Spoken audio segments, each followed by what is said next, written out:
Hello everyone, and welcome back to another episode of Spelljammer, Light of Xaryxis, here on the Tales of Dorks on Dork Tales. I am your Dungeon Master, Kelly, and I'm very excited to be here today because I'm on autopilot because it's daylight savings time, everybody. So if you live in one of those fancy countries that doesn't believe in daylight savings time, like Canada was supposed to this year, that's what I thought. I was so confused. Yeah, and I'm very jealous of you. I'm very jealous of you indeed. I hope you're all doing well, and I hope that you got much deserved sleep. So once again, I'm your Dungeon Master Kelly. This is Spelljammer. I use he and him, and let's say hello to the players, and then a couple of announcements, and then let's start what is obviously going to be a rather chaotic game. Let's start with Amy. Hello, I am Amy. I use she, her, or they, them pronouns, and I am playing Mulj Plava, the plasmoid barbarian of the depths, who is an amorphous blob and gender isn't real. Is that something they can eat? Can I eat it? You can eat and gender. I'm excited. I'm most excited for it. Generally, you need to ask first, but you can totally eat gender. Excellent. Because consent is key. All right, over to Christa. Hello. Hi, I'm Christa. I use she, they, or her, them pronouns, and I am playing our also gender-neutral GIF, although I think goes they, he, because I tend to go with he a lot. But they are our Francis Ponsoby, our GIF Order of Zeal cleric, who I just read the divine ability for this level, and it's dumb, and I'm very excited about it. You can just add a d8 of damage every time you hit. Nice. Just because you're very zealous. Exactly. Just really want to hit that thing. So yes, very excited. Although I will have a rules question after introductions for you. But yes, sure. I'm excited to be here and to jam some spells. So these spells are going to be so jammed. You're going to be it's completely so jammed up. All right, down in the corner to Wrek Felnar, played by Mike. Mike, are your eyes open or shut right now? I can't tell. Here, let me close my right eye. Oh, weird. Hi, everyone. It's me, Michael, going with he, him pronouns. And today I'm trying out a weird eyeball filter that actually makes me look like I'm paying attention the entire time. But if I'm over here, that's just Wrek Felnar having a nap. I'm a little tired, a little cranky. What are you going to do? Oh, I know. I'll have an orange wedge. That brings up your blood sugar. Oh, that's honestly yeah. We'll just save that for my games when you need to nod off. That's good. Over to Millie. I kind of want that filter. That sounds like a lot of fun. Hi, I'm Millie. You may know me as Bunny Hearted in chat and on various bunny locations. My hoedown pronouns are she and her, or they and them. And today I am playing Tana Starbell, who is here to spell some jams and is a disaster warlock Disney princess, absolute gremlin. And I'm very excited for more of this. Yeah. Yeah. All right. And finally, last but not least, over to Kat. Hey everyone, I'm Kat. I use she, her pronouns, and today I am playing Cheshire, our glitchling druid of the stars. All right. So, folks, we have some fun announcements that I'm going to drop right now, and then we're going to hop into game. First of all, is if you are a member of our Patreon at the VIP tier or higher, tonight is Passion de las Passions, Passion of the Passionate. Tonight, it is the telenovela tabletop role-playing game ran by Robin and starring most of the mage cast plus Traz. And it's going to be wild. In fact, I don't even have to change my shirt. I just have to pop this collar and I'm set. It's going to be great. So I hope you come and enjoy that. That's going to be a test run of the cast for the upcoming Radiant Citadel game, which is dropping in early April. I guess mid-April, because we're away for a week in April, but in April sometime it's happening. Definitely come and check that out if you're on the Patreon. If you're not on the Patreon, consider joining the Patreon for $5 a month. You can get to see a ton of additional games, including tomorrow night's Strixhaven, A Curriculum of Chaos, where you probably get to watch the characters either flirt or punch each other, depending on the circumstance. Or Maybe both sometimes. Sometimes both. Sometimes that is how we flirt. Passions is tonight at 6:30 p.m. Pacific. Spelljammer tomorrow night at 7. Also, this week, we have a couple of other things that are happening that are really good. Dragonlance, of course, is back on Wednesday, and on Thursday, so long as a dentist appointment I have goes well and I can talk at the end of the day, we're filming episode 2 of our Patreon Advanced Access Hunter the Vigil game. Is being recorded that night. So long as I can talk at the end of the day, that's going to be up probably on Sunday at the latest. So if you're on Patreon, that's like 3 games you get right there. It's a great deal. It's a great deal. You know what else is a great deal, though? Our sponsor for today's episode, Bookwyrm Games. Bookwyrm Games is a fantastic Vancouver area company that provides some of the most affordable acrylic, gemstone, and resin and metal dice that I have ever seen. We met up with them at Fan Expo, which is where we got to know them, and even before accepting a sponsorship, we bought a ton of their dice. They've got liquid cores, they've got edible dice, they've got dice lollipops. They have so many great products at a really reasonable rate. And this is with my usual guarantee that I have for you that I wouldn't accept a sponsorship that I wouldn't support.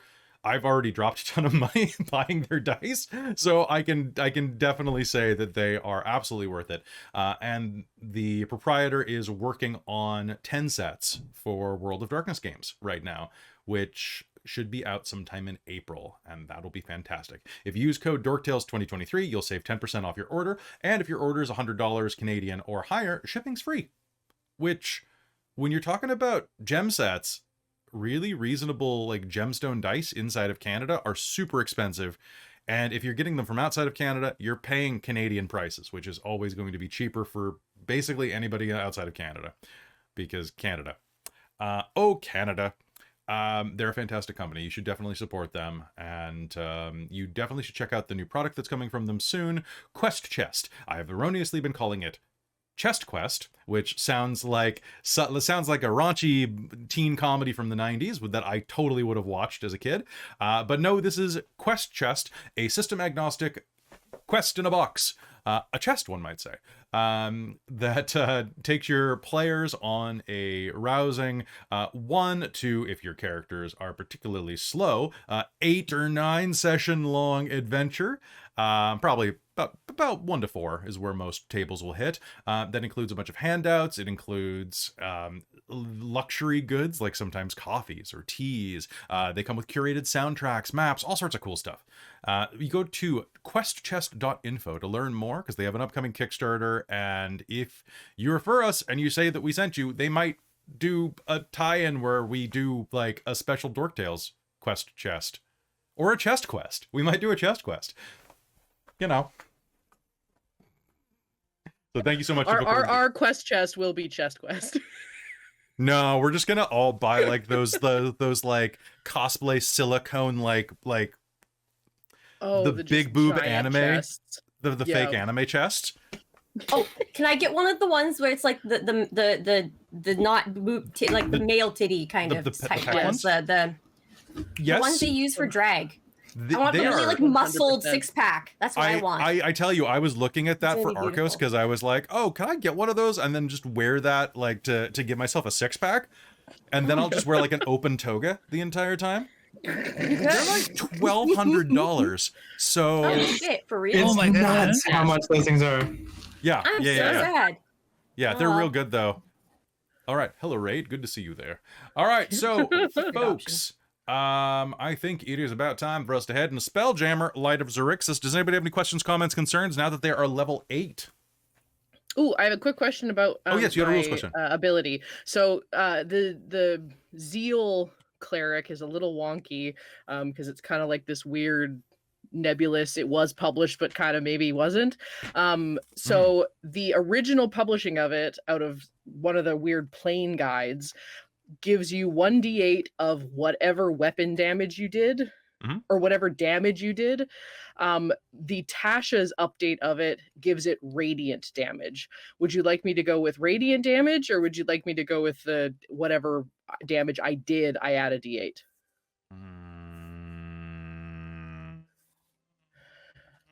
Yeah. That's a toughie. What are you aiming for on this?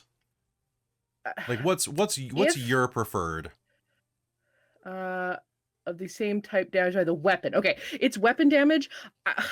See, having just fought the solar dragon who was immune to radiant damage, I'm biased and would like to do whatever my weapon damage does. But that means that if it's I not also magical, understand if exactly, that's the other side of it. So I'm good with the radiant option, if that works.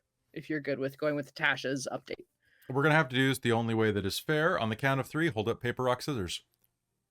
Okay. All right, ready? 1, 2, 3. Oh.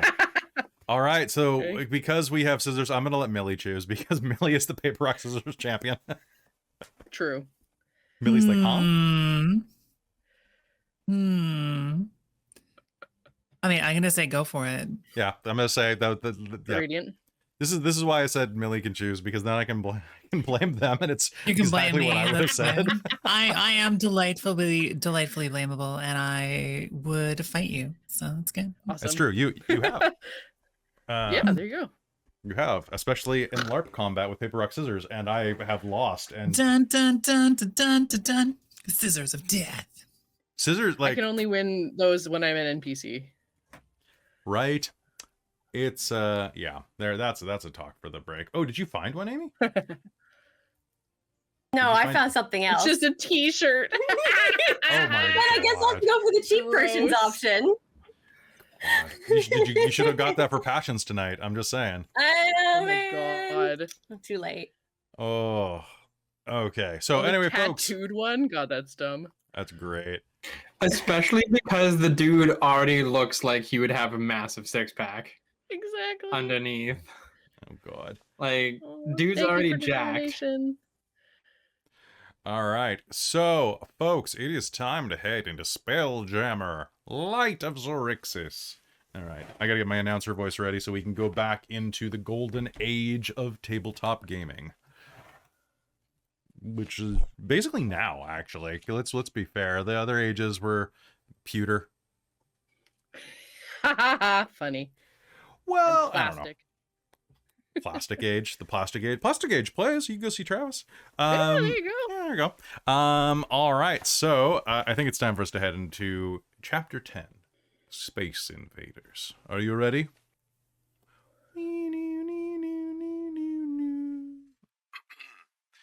After the Xaryxian Empire attacked their world, the characters journeyed to Doomspace and formed a coalition.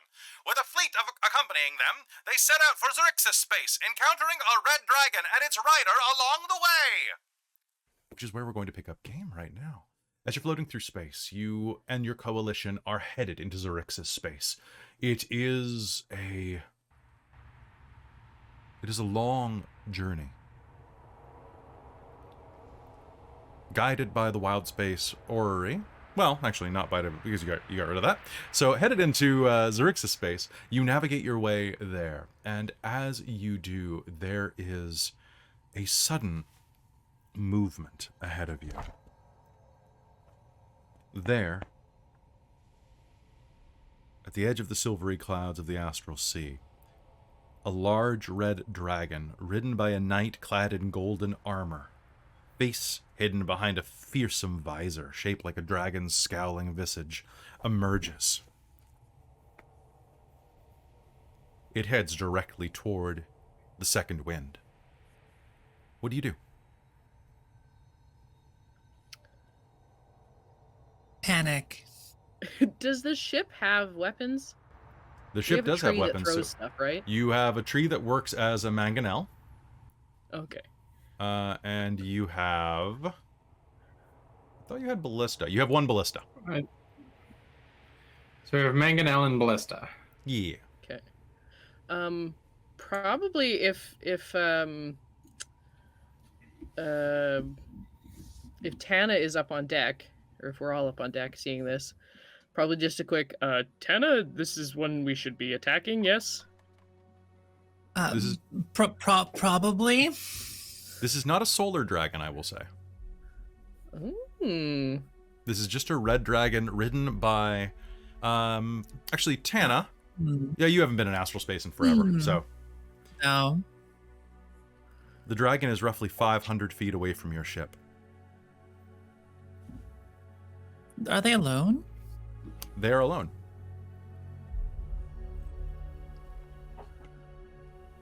Well, at least we outnumber them. Maybe we wait to see. Does anyone have any means of like? Do we have a loudspeaker? Or any kind of like voice amplifying?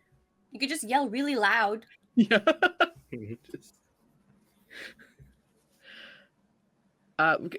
In that case, I'm gonna get the tree to ready in action. Francis is gonna ready on the ballista. That if this thing makes any kind of attack type action, we will fire. Okay.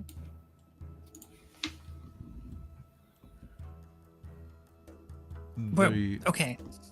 I think Tana's going to try to move to the bow and just sort of wave her arms, hoping to get their attention. The knight waves back at you.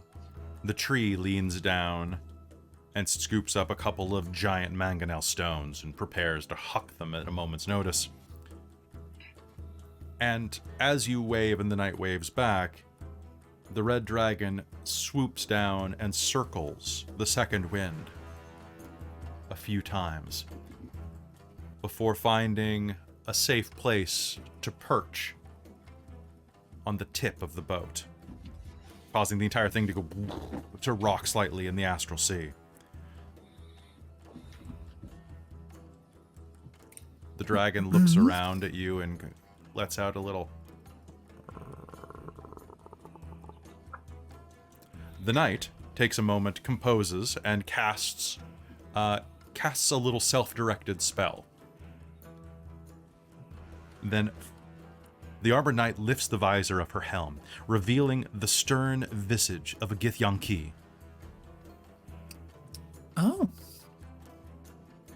I am Degais, a knight of Tunarath, she says in a haughty tone. By order of Valkith the Undying, Queen of the Astral Sea, I declare that you are guilty of the crime of trespassing. As your punishment, it is my solemn duty to decapitate your captain. So, which of you dung-eaters commands this barge? Oh, Frankie, one of your friends is here. Oh, we don't really have a captain structure. It's more like a lateral, shared command. A decentralized decision-making infrastructure. Yeah, that's Is that the word. so? Well, It's like a committee.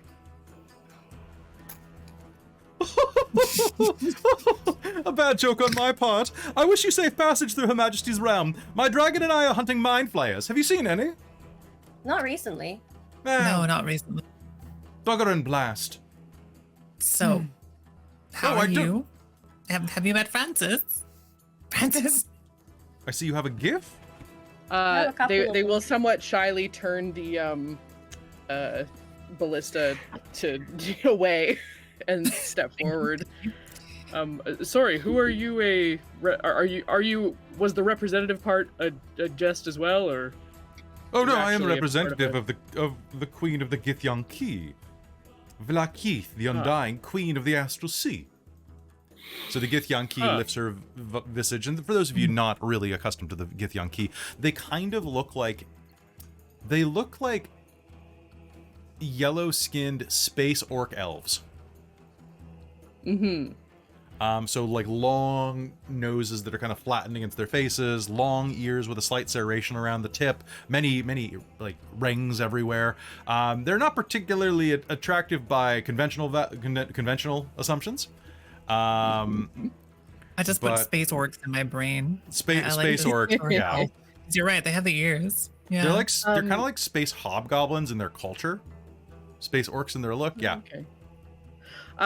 Francis is gonna kind of lean towards Tana and just say, what are their thoughts on the astral elves?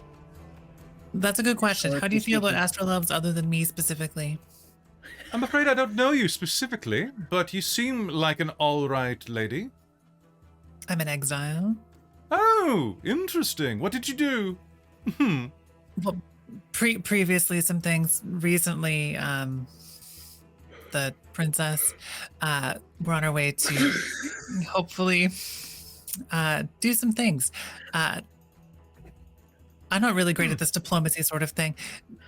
So You're just doing so I'm great, clear, sweetie. it's been quite some time since I was out here. Do you like the Xaryxian Empire, or Oh, do you want to heavens help no. What a bunch of kill pricks. them all? Are you we're planning to on go our and way kill- to Oh, please. At least a Yes. significant portion of them. yes. You're on your way to... We're on our way to tell them to stop bullying the rest of the universe. Oh, how do you intend to do that? Yeah. They don't tend to be, despite the proximity of the tip of their ears being much greater to the base of their ears than most, they have a hard time listening, usually. Oh, we're gonna bully Aggressive. them. Aggressive Oh. diplomacy. Well, in that case, Mhm. and she'll reach into a pouch at her hip and is going to just toss over toward you a vial. Francis, you will catch it, and it has like in like label maker punch out, like it says oil of sharpness in common. Oh. Thank you. Do give the Xaryxian Empire my regards. You guys don't have any, I don't know, if we said we'd seen a bunch of mind flayers amongst their ranks, you wouldn't want to come check it out, would you? Did you actually see mind flayers, or are you just trying to get additional support? Well, we haven't actually seen any of them, so could be. Unfortunately, I am a knight of Tunarath, which means that anything that I do in terms of acts of aggression could be seen as an act of war by Tunarath. And I must take my position beneath the Undying Queen quite seriously. Understandable. Rank is very important. You I wouldn't figured want that to. you would understand, yes. Well, I'm new to this whole GIF thing. But yes, perhaps you would like to engage with your, or propose the idea to your queen that we are fighting for the true ruler of the Xaryxian Empire, and would possibly, with your support of taking down the false king, would cause really great ties between your kingdom and the Xaryxian Empire. Yes, interesting.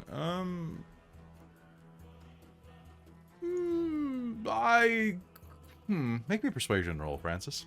So as an offering of proof, I believe this ring might be familiar to anyone involved in politics or diplomacy. I will roll to see if she knows what is going on. Yeah, it's actually 15 plus. Okay. All right. She kind of looks. Oh. That appears to be a ring of royal station. You really were exiled, weren't you? Oh yes, but not for anything to do with this. That was Oh. unrelated. I would be exiled again, probably for the other thing. Double exiled. Quite exciting. What did you get on your roll, Francis? Does that count as the help action? Holding. Yeah, sure. Because it's gives weight to my argument, saying we do actually have a let's do that. connection. Yeah, roll with advantage. Huzzah! Oh yeah, needed that. Shoot, what's my persuasion? Oh, now I need to open my mouth real wide so I can find my mouse. Like a muppet.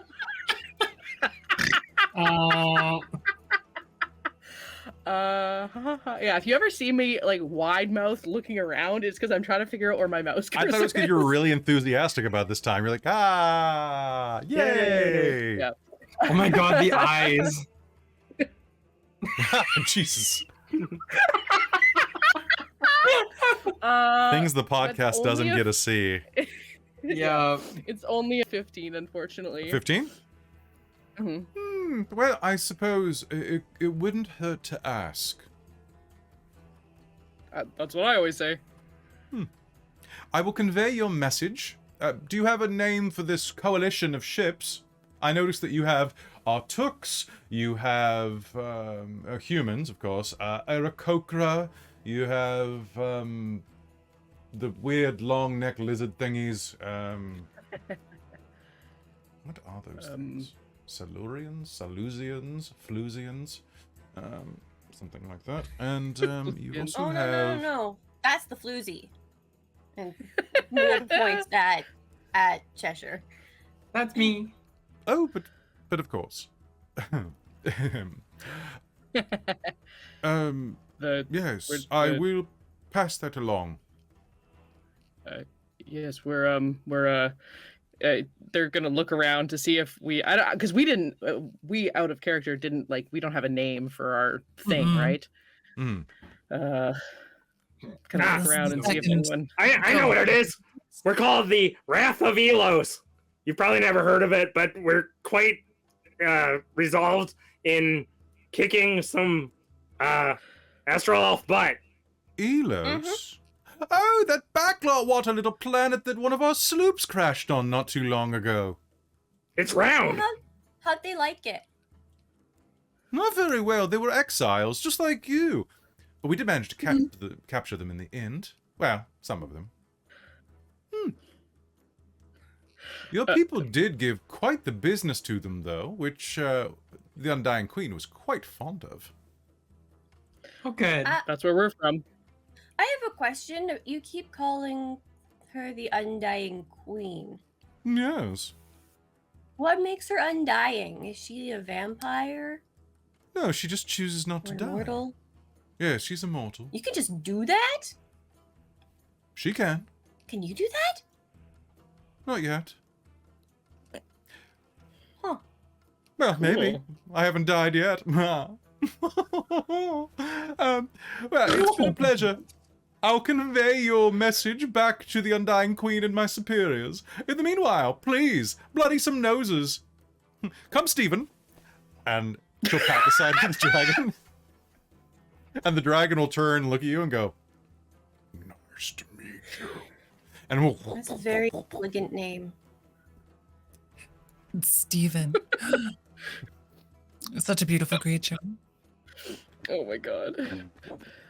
And the young red dragon is going to take flight, and Stephen and Dagaz, I think I said Dagnaz originally, but Dagaz is going to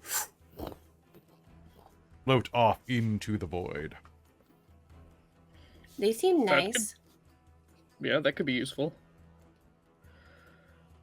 Let's fingers crossed they do decide to come out. I'm glad they didn't decide to decapitate anyone. The whole trespassing thing kind of just got waved away, didn't it? I'm also hopeful they're not simply going to go tell, the Empire that we're coming. Well, they seemed pretty genuine in their dislike for astral elves, and from what I've seen so far, pretty much everybody around here doesn't like astral elves. So, or at least they don't like Xaryxian Empire. Really? Other than present company. Yes, present company excluded. Very little offense taken here. So, another ship is going to pull alongside yours that you'll recognize as the Last Breath. The desiccated pirate ship is going to pull up next to you, and from the bow, you're going to hear the captain shout across, "Hello, friends! What the fuck was that?"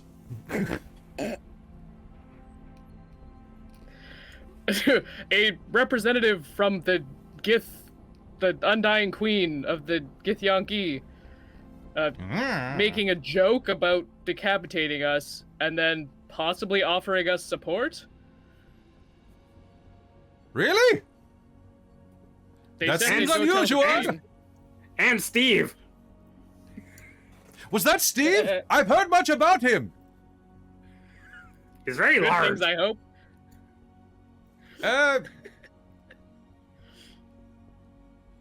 He is known for doing many panty raids. What? Did you go to college with him? I can neither confirm nor deny this. I'm losing. Hold on. Pops his trachea back in place, kind of massages. Sorry, my friends. Minor decomposition. I seem to have momentarily lost my voice. Now he's Cajun. God, you're right. Fuck. Hold on. Hello, I am Dan Carnage. Dan Carnage. There it is. Bonjour, Dan I am Carnage. Puss in Boots. My friends, it is not that he is... It was okay. It was you know what? I'm not going to explain the raids we are talking about. Why is he French now? What is with me tonight? I have to have the day I need a Spanish accent, like a vaguely Yes. Spanish accent. I can't do it. Of course, you're saving it up for later. I'm saving. I'm That's just. why, I'm just. yeah. I'm saving it up, folks. All right. Well, Should we? Do we have reason to mistrust the Githyanki? did she say she was going to blow you up? She said she was going to decapitate us, but then said that was a joke and asked if we'd seen any mind flayers. Did you see any mind flayers? Not recently. Have you lied about it? I don't No. remember. Then you're probably fine. Githyanki generally keep their word. That's good to hear. Yes. Unless they say they will kill you, and they are not joking. That all. You know what? I appreciate honesty. Honestly, more people could be honest out. The fuck is going on with my voice tonight, guys? You could go the other direction and just say, in his dashing, charming Spanish voice, he says, "Hello, I am a There sexy you go. vampire boy, and I'm here to give you terrifying experiences." Do we trust? Do we shoot down the Githyanki? We don't do that here. You know, like Exactly. Yes. that's the wrong direction. I'm not going that way. Okay. Well, I think you're probably fine. Should we continue? Hmm? Yeah, let's do it. At that, you're going to hear a pair of boots behind you. Oh, yes. Commodore? You hear a voice say from behind as Commodore Crux steps out. Hello, Commodore. Oh, yes. We will soon be arriving in Xaryxis space. We should prepare ourselves for anything that needs preparing. Mages, cast your armor. Mangonel rocks.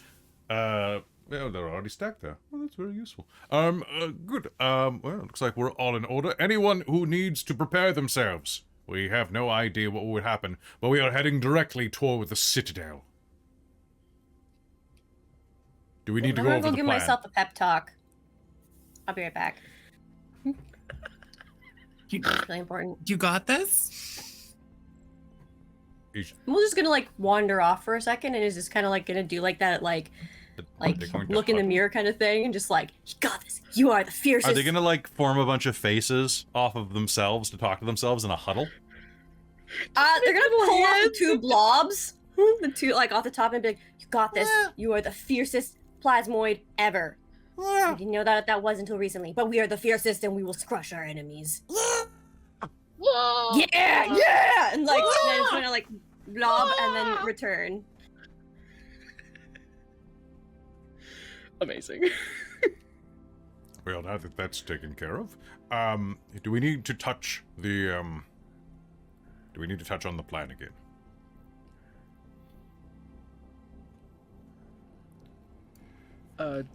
Probably. as Probably. I've fully forgotten it.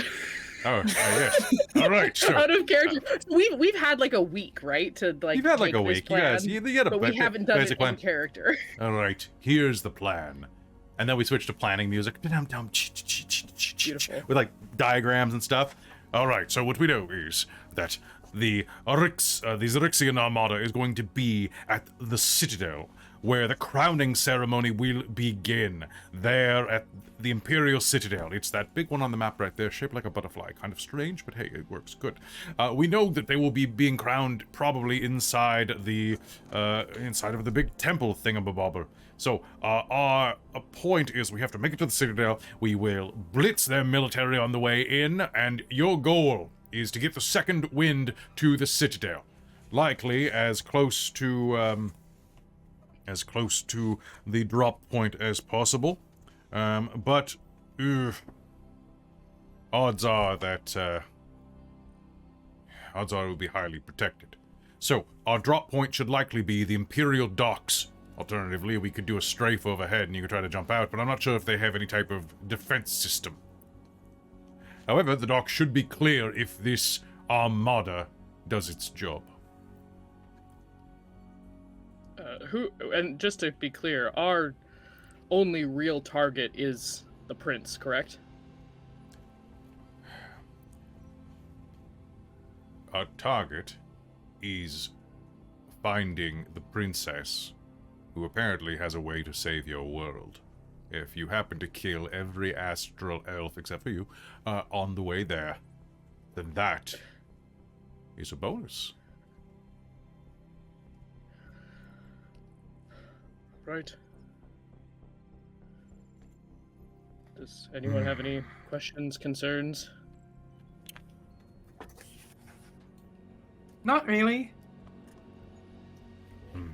Although there will be a number of ground troops. Regardless, should anything happen, get yourselves to the Imperial Citadel. It may be difficult for everyone except for Tana to blend in. Well, I'm great at blending in. You're great at I'm an blending. expert now.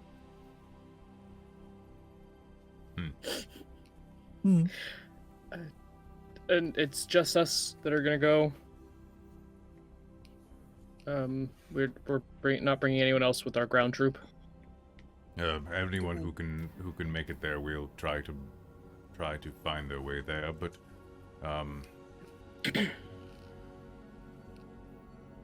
given what I've seen, the 5 of you are the best hope.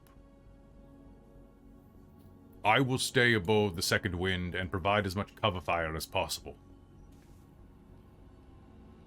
I'm sure We're gonna kick some butt. We're slipping We are in the amidst best. the chaos. That is the hope. I wish all of you the best. I'm gonna do my best at doing an actual serious salute for the first time. May your hearts be full of gunpowder, and your shots never err. May your enemies explode spontaneously with internal combustion. And Mul's gonna put a hand in the center between, like, in the group, like. Now That is the that ultimate argument ender. tradition. Right we have to do it. The thing. Oh, the Yes. thing, yes. The thing? thing. Team bonding there. Oh, thing. with the thing. Everyone, hands in. All right, Wrath of Elo, Hands in. fight! Wait, are we doing like The with that thing. hand Okay, holding we're doing thing? that. No. It's the thing where you see before you go into a big fight. So Okay. You not put your a hands hand on holding top thing. and you layer Here, your allow me hands to up help. like a whipping Wrek. ball. Let me help. And he's going to, Commodore Crux is going to step behind you and pick you up Ah! and hold So you you up put your so you can hand put in? your hand in. Yeah. Okay. Yeah. Let's do it properly this time. Okay. Hands That's in, perfect. I normally and have to do that, and it's hard to put my hand in at the same time. Wow, Yeah. you've really got a Wrath nice of six-pack Elos under here. and Well, thank you. Oh. Sir, it's like He I'm works holding hard. I'm holding up Yes. like a writhing washboard. It's weird. He's compact You get great carrots on this thing. and dense. You know what? When we get back, maybe we'll make some soup. Oh, I'm all for that. Okay. Wait, And Good night. appreciate hands Please in and bathe then him go. first. And Mul's gonna throw hands up and just be like, okay, we're done. unless you like it salty, maybe I should have a bath first. Hmm. Why, Perhaps. to make the broth? Yeah, soup. Some people don't Hmm, like that. that's fair. I've heard. Hags like it though, I think. We're not having wreck broth. We're not having hags for dinner either. No, we're gonna raid the royal. What is it? A palace? And we're gonna steal their food and eat that tonight. Well, Something like that. then brace yourselves. We are nearing. Sorry, astral Nap time. savings time. Speaking of saving astral things, we are arriving in Xaryxis space. All right. Anybody who wants to do anything to prep, now is your time. Yeah, cast some spells on myself to give myself some mage armor and all of that. Mage armor! Mage armor! I have armor shadows as my invocation, so I can just free action mage armor Nice. whenever, which is pretty nice. That's pretty dope. All right. Yeah, my armor class sucked, so it's important. Fair. All right. If anybody else needs to do anything, let me know. Otherwise, we'll continue. All right. You and your... How many ships did you get last episode? You got a grand total of... So you've got the Second Wind. You've got the Last Breath. From Sturin. Yep. We got 3 from the humans. Yep. We got 4 from the Thrakeen. Yep. We got 5 from the Artuk. Mm-hmm. And then a total of 7 from Mercane. Okay, so the grand total... and then we got some from the Rika, but I didn't hear how many. From Rika the Aarakocra? Yeah. He gave 5 shrikes. So you have a total of 11, 21, 32 ships. Hell yeah. Including the Last Breath and the Second Wind. Booyah. Okay. So we have 31 expendable ships. Yes. Grimzod is not expendable. Shut your hole. Shut your hole or Grimzod 30. will. Well, but then Grimzod can come hang out with Daddy us on the... His Fair. ship is expendable. All right. He can just jump over to ours. It's already got plenty of holes in it, so that's fair. It's a good thing that no astral water gets in. Be really unfortunate if it sank. Mm-hmm. Would you sink an astral ship? Does it just kind of float away? I think so. It kind of goes spirals. Mm-hmm. You emerge from the silvery haze of the astral sea and enter a wild space system illuminated by a white star. Tana, this is the first time that you have been home in lifetimes. Without the just wild... the same as before. You no longer have the wild space orrery, but instead you can see a beam of light 300 million miles long, connecting the star to an immense citadel.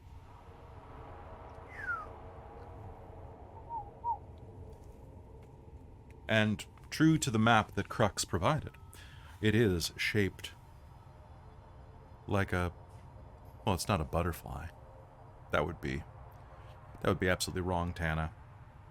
As you find yourselves approaching within a mile of the citadel, you can see ahead of you an elegant crystal-spired city built on the back of an asteroid shaped like a moth, with shipyards sprouting from its wings. Atop the moth's head stands a magnificent temple, the beam of light from it stretching from a crystal atop it to the bright white star, Xaryxis.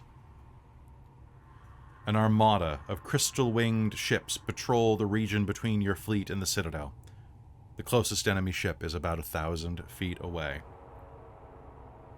Now, I need to know, as you are preparing attack, are you going to open at engagement range or close to boarding range before they can react? I guess. Are we sending in the rest of the fleet as like a distraction so that we can get in close? You're gonna basically, like, there's the citadel, so whee, and then like the armada's kind of floating around it in space for the most part. So you'll have to punch through it for sure. Mm-hmm. But you're in control of the other ships, so you can have them attack at range or up close and do boarding. So are some of them better at range than the other ones? And some okay, because I feel like it would be, and you guys, I don't know how other people feel about this, but I feel like the best tactic would be to have a like front buffer of good ranged ships with all of the good borders in the inside, so that we sort of can drag as many to us and then have all of the boarding teams jump on board to bring as many ships to us, so there's the most chaos, and then we can slip in best, because we kind of want to give them time to react, right? Because we want to slip in and have as few people on the ground as possible. Mm-hmm.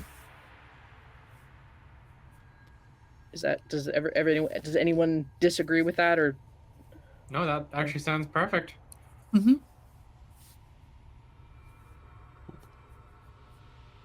All right. Christa playing the smartest character? Right. I usually just play characters who think they're the smartest, but yet I'm pretty sure with an intelligence of 16 I'm the smartest, which is unfortunate. I think it's brilliant. Hooray!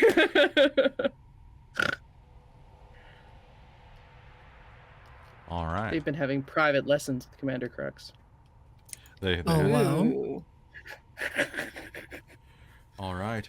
So, as you look ahead, you know now is the time to act. So, what's the plan? Are you heading directly in as the wedge of the spear? I think we're gonna be right behind the tip of the spear. Okay. And then as soon as boarding starts, we'll duck away. All right. Sounds good. And with that, the battle is joined. Your fleet punches down into the Xaryxian Armada, which is not prepared for this. Sideswiped by mangonel bolts and ballistas, some of the star moths immediately have difficulty turning about, but they soon find their recovery, and before you realize what is happening, you are thrust into the center of it. As the ships break away, you can see that the Xaryxian Armada consists of about 30 star moths. You're evenly matched at this point with a slight advantage. And as the ships collide, you see boarding parties, Hadazi flinging themselves onto the rigging of star moths, stabbing and throwing astral elves into the void. Tsurans using their melee superiority. Humans volleying with ballista bolt after ballista bolt. The Aarakocra taking to the skies to remove astral elves from their ships and hurl them out into the gap. It is going to be a hell of a fight. Even more so that as you see of all the star moths in the astral Xaryxian Armada, one of them targets your ship. It's different than the others. This one, striped and colored with regal decals. Tana, can you do me a favor and make me an intelligence check? Sure. So I rolled a 1. Okay. You know that's scary. I want an initiative check from everybody, please. So, It's scary boat. Scary boat. I rolled a 1 on initiative too. See, you could have taken lucky. You could have taken lucky at level. I could have taken lucky. Okay, so that's going to be, first of all, okay. That's going to be... Poor Tana. At least we're getting the ones out of the way now, right? That's There you how this go. works. Okay. Yep. That's the That's- thought, anyways. Oh, wow, you guys are going to get real lucky. I rolled super We didn't need the bad. feed. Okay. Jeez, really? Okay. Oh my god. Okay, so I'm going to have all of the mobs of the same type act on the same initiative for ease, because it makes combat go way faster. And really? Okay. I don't have an initiative score above 11. Okay, so looking at the This initiative... was a surprise attack. Okay, I have Wrek with a 25. I have Mulj with a 20. I have Cheshire with an 18. I have a Hurt Them More from the audience. I have Francis. I have the Commander. Or pardon me, the Honor Guard. Then I have the Commander. Then I have the Priest. Then I have Tana. And then I have the entire Elven Warrior Guard. 2, 3, 4, 5, 6, 7. Alright. That is a lot of things to keep track of. And then I have initiative 0. Okay. So, pardon me 1 second. Them. Us. Alright.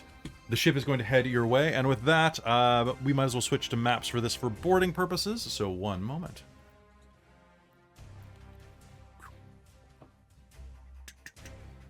Alright, and I do apologize, the maps given by Spelljammer are not super good. I did my best with what we had, though. Alright, so, just to make sure that this all makes sense to y'all, looking at the ship, you can see a diagram of their ship lower on the map, so your ship has main deck, Wrek is on the upper portion, where the stern castle and your treant are. Over there, there's the castle deck, which is visible right from the top, as is the battle deck, which is the front of their Star Moth. Everything inside of the dark, bold interior has to be reached via stairs. Okay? So right now you are seeing 8 of their troops on deck. However, they're going to turn and hit, but they're still going to count for surprise round. So you are going to get your first round as a surprise round. So starting off, Wrek, what do you do? Are any of them within my leaping distance, assuming I can use my Step of the Wind, which is double my leaping distance? Yes, assuming that I'm assuming that as you saw them coming up at the big bad ship, you pressed ahead to get inside of boarding range. So I'll say that any one of you can board them for half your movement. Because I think his intent was to go and climb up on the tree to springboard over there and probably drop kick whoever is closest right in the face. That sounds good to me. That sounds like a very Wrek maneuver. It's okay. It's time to send in the wrecking ball. Well, I'm going to spend my key point to launch myself across there, and I'm pretty sure it actually cost me. I think that cost me a bonus action. I can find it on my list. To do Step of the Wind? Yeah. Step of the Wind is a bonus action to spend a key point, and then you can use the dash, disengage, or you can use hide, but that's because you're a goblin. Yeah. No, I'm just going to leap across there and just use my regular attack sign. All right, so Wrek hurls himself over and lands on the castle deck. Are you going for the castle deck, or are you going for the main deck? Let's go for the castle deck. Okay, so up on the top of the Star Moth, Wrek hurls himself across as the tree goes, "Have fun," and throws you across. All right, it is your turn. Go ahead. So that's going to be a 23 and a 24. All right, as you land on there, you're going to see several of the Astral Elf warriors, the types that you had faced at the very beginning of your adventure, are all there dressed in their full face masks and red and silver white armor. Those are you attacking the same person or different people? He's probably doing one of those Jean-Claude Van Damme split kicks and getting them both in the head while yelling at them, "Hey, what's that on your face?" All right, so that'll hit both of these guys. So number 1 and number 2, we will say. Roll me damage. Okay, and I think I'm going to dump a couple more key points into this to give them stunning strike on both of those. Ooh. Surprise. So, what's my damage? It's 4. So one of them hits with a 10, the other one hits with a 5. Okay. As you strike both of them, they're both going to take a step back, kind of clutching their throat, and are going to glare at you. I rolled a 19 and a 17. Of course you did. I'm sorry. Oh well, they got a boot print on both of their helmets now. All right, and what was your damage on those? 10 and 5. Okay.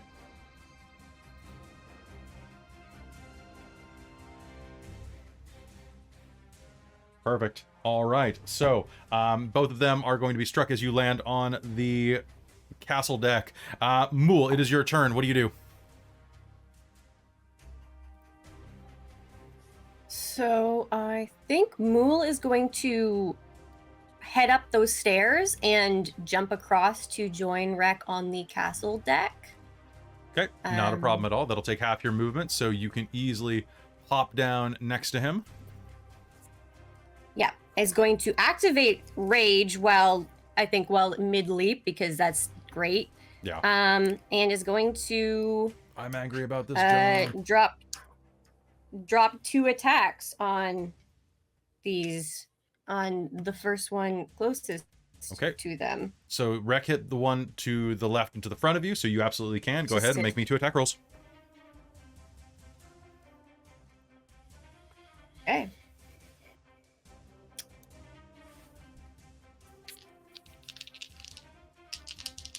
As far as I'm aware, I don't have advantage on any of my attacks right now, I don't think. You don't. They're surprised, so they can't act, but they can defend themselves still. Okay. So looks like one of those will probably hit. That's a 24. Yeah, that'll probably hit. And unless I'm super lucky, I don't think a 10 is going to hit. So a 10 is not going to hit, unfortunately. Mm-hmm. All right, so your first one is going to strike the first Astral Elf Warrior. Roll me damage.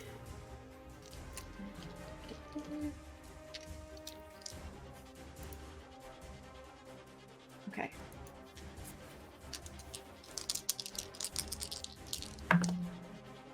Okay, so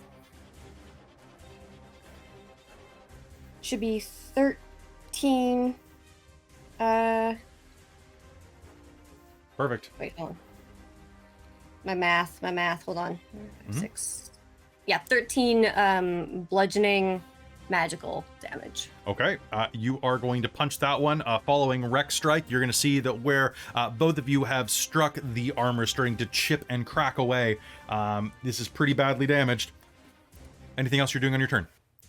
I think it's just going to kind of give out like a Rah! Makes sense. Okay, Cheshire, it is your turn. All right, I'm going to target those 4 on the main deck. And I'm going to cast Call Lightning on them. Okay. And so can I get, I guess, 4 dex saves?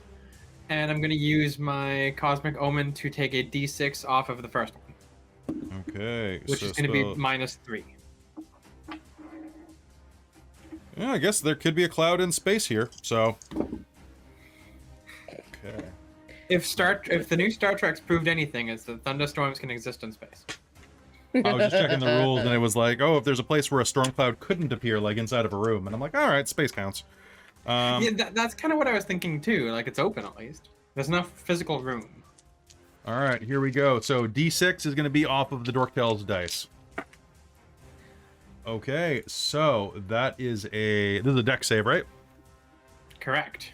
Okay, so that is going to be that's going to be an 8, a 9, Fail.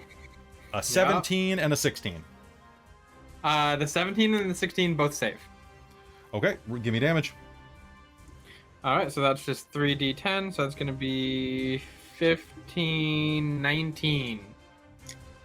19. Okay, so that is going to be it's going to be I don't think 9 I had damage, anything to that. 9 damage, 19 damage, 19 damage. Perfect. All right, as you raise your hands and do your druidy powers, lightning is going to rain down, striking these astral elves who are on the battle deck. They are going to shriek and yell, "We're under attack! We're under attack!" Which, what else they do? But it's going to be an elf. It's going to be like, "Trulala, trulale." Oh my god. And then I'm going to use my bonus action to cast Starry Form. Okay, so you're going to activate Starry Form. Perfect. Yeah. Do you do something as soon as that goes off, or is that a charge up? That's a charge up.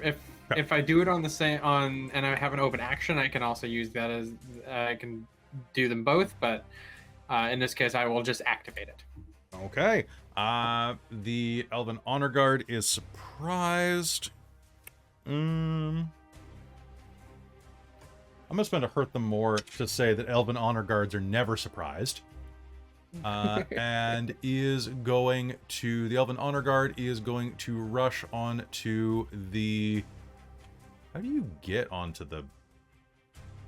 Guess it comes out through a hole because the battle X out the front, so that means that there's like, wait, is there a portal? Like, how the hell do you get up? Okay, whatever. The Honor Guard is going to emerge from the back of the ship onto the main deck, turn and see what is going on, and looking over at Tana.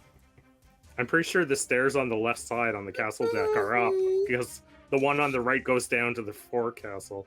Well, one goes to battle deck. Yeah, the castle deck. Oh, you're right. Yeah, and then one goes to main deck, which Okay, which I think is where you just went though, like to the Did bow, I get right? skipped? Sorry? Did I get skipped? Oh yeah, you did. But hold on, let me just figure out how this ship I'm pretty works. sure you said it wasn't over in 11. No, but yeah, go ahead. But Yeah, you're right. I'm just trying to figure out. So I guess that one goes to the diagram of this ship doesn't make any sense to me, but I appreciate we're all here for this. Wait, is there a third? okay, the hole is diagram one of those ones where you would like lower in. The one at the very front says to main deck is a hole that you would like lower stock into, But there's whereas so a person couldn't come out of it. There's got to be a way to get onto the main deck somehow. Or like onto the bow? Yeah, or else why would I have 4 people there? They're just hanging out. Yeah, having their lunch? it would They're make just sense to vibing. be able to have to be able to get there. Right? Otherwise, Was there like a it's weird. door or something? There is Main now. deck. I think that there is a stairwell on the side of. I think it's like what Mike said. There is a stairwell that will lead down on the side somewhere. So they are adjacent. We're gonna say that. It's not on the map, but we're gonna say there is. But Francis, before that Elven Honor Guard can act, it's your turn. Where is the spell jamming helm on these? On these things, that is in. Let me just double check because it's not listed on the map. If it's in the same place, make me an int check to see if you remember from the time that you boarded one. Because it's been about a month. The 15. Okay, 15. Astral Elves, Dark Star. Captain Flapjack.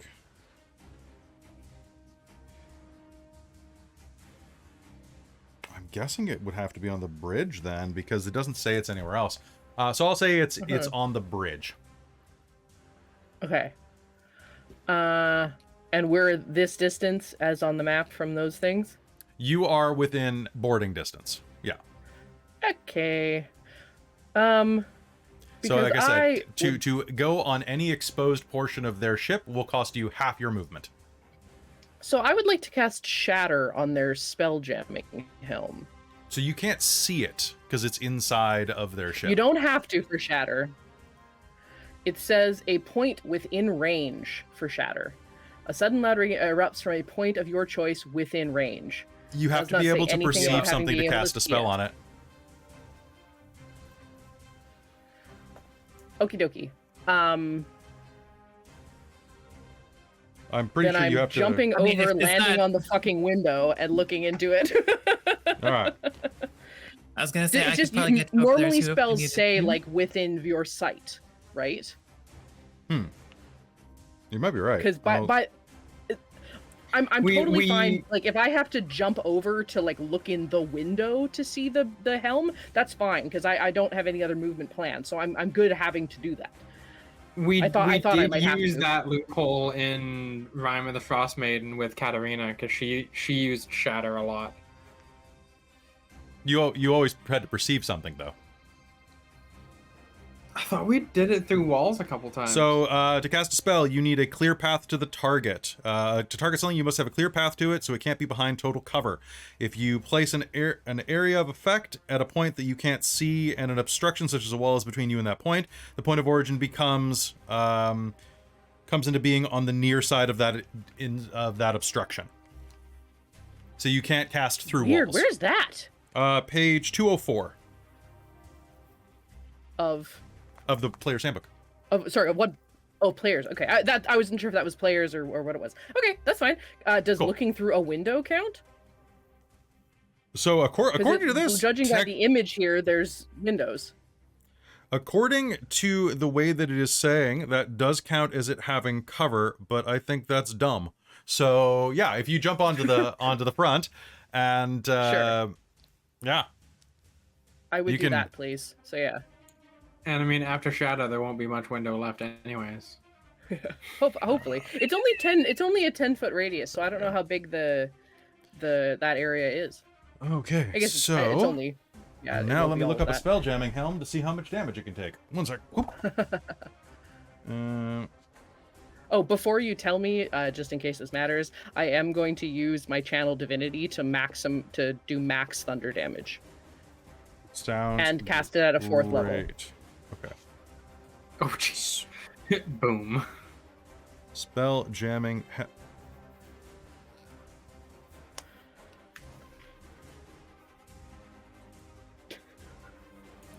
Oh boy, Sorry there's for bringing something up all fun the happening rules. here. Well, they just don't give it its hit points.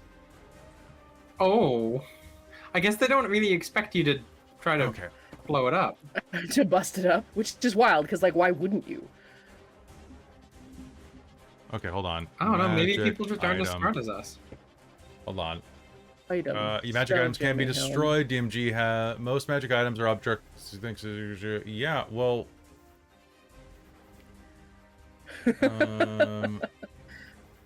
So it has resistance to all damage, but would still file under the normal rule. Okay, so. Okay. How to destroy spell jamming helm. When your players gotta make things Oh, complicated. hang on. You know Oh. what? I might make this all moot. A spell jamming helm is a magical weapon, isn't it? Or it's a magical, It's a magical item. artifact, yeah.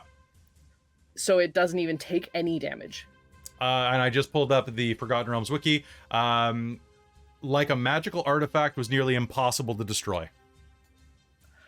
Lame. However, okay. However, there is yeah. in that room, you don't know that when you cast it, and Shatter has an area of effect, including the person sitting Yes. on it. Yes, perfect. I'll at least take out their spell jammer. And the command and the honor guard standing next to them. Because it's 10 foot. Woohoo. And And probably I guess this it would window. bust out the walls too, eh? The walls. And the It would window. damage the ship, yeah, absolutely. Sick. Okay, let's do that. Alright, so give me damage. It's going to be 32 thunder damage because I cast it 4th level and maximized it. Yeah, the And chair's then fine. They get the chair's fine. They have Chair's to fine. make a con save, but I don't have a very high save. Okay, honor guard, and then priest. Okay, one sec. Yeah, you're only looking at a 14. Okay, honor guard. Honor guard got a nat 20. Damn it! And the priest got a 17. Ugh. Okay, they take half damage, so they Still, only take that's- 18. that's still not good for them. The priest is going to be pretty badly damaged. The honor guard is going to brace and take no damage because of the nat 20. And is going. That's our house rule, right? Yeah. Yeah. It saved you many a time. But she is. What's that? I just said, uh-huh. Oh, okay. I thought you said, huh. I was like, no, you No, it's I was agreeing. And she is going to draw her blade and point it at you through the cracked windshield, because that's going to definitely blow out the windshield. The ship is going to take... what is my absorption of damage on this ship?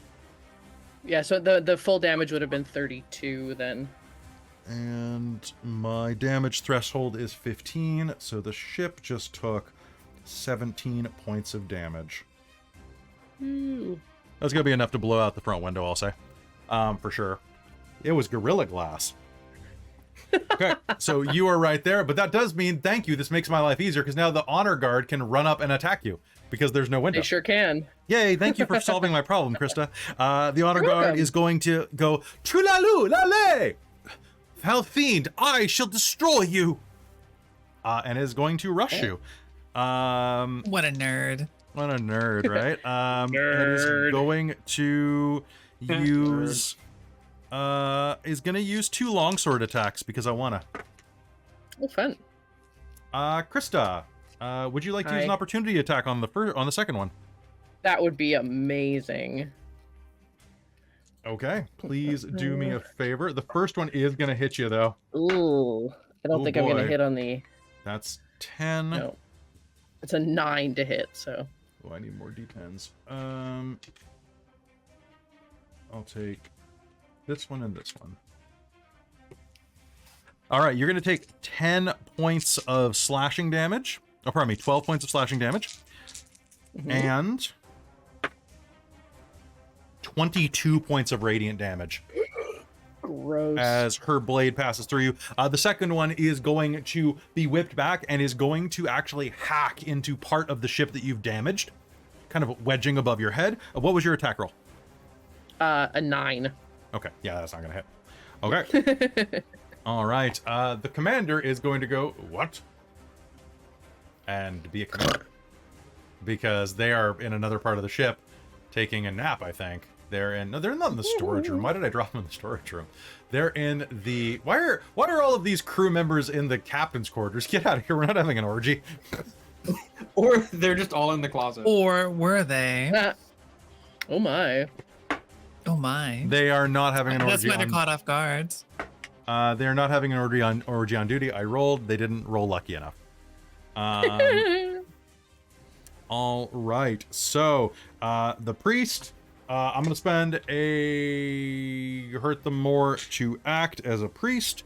The priest is going to use Misty Step, I think, or Starlight Step here. See what is happening on the side of the ship.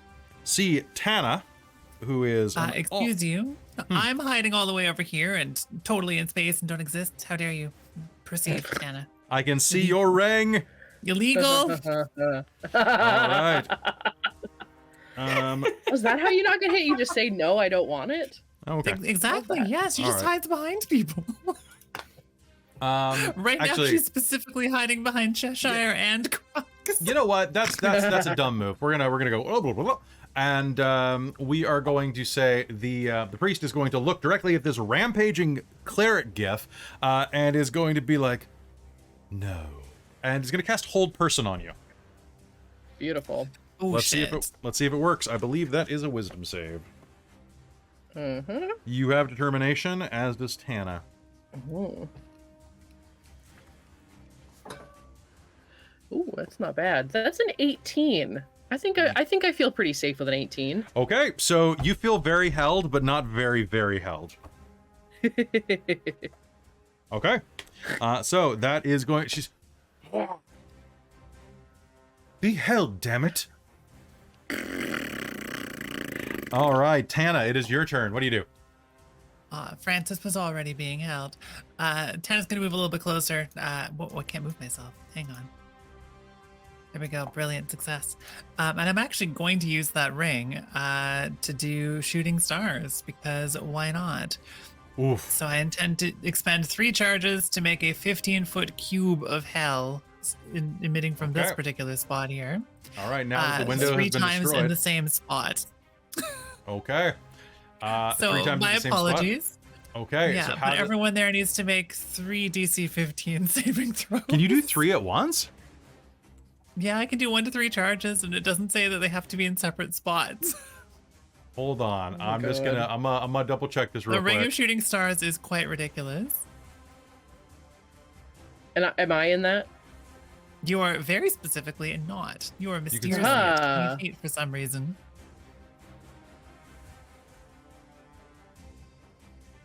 Sorry, just Yeah, checking this real that's- quick. You could that's launch a lot of glowing them. light from the ring on a point you can see within 60 feet. Each creature in the 50-foot cube originally from that point is showered in sparks.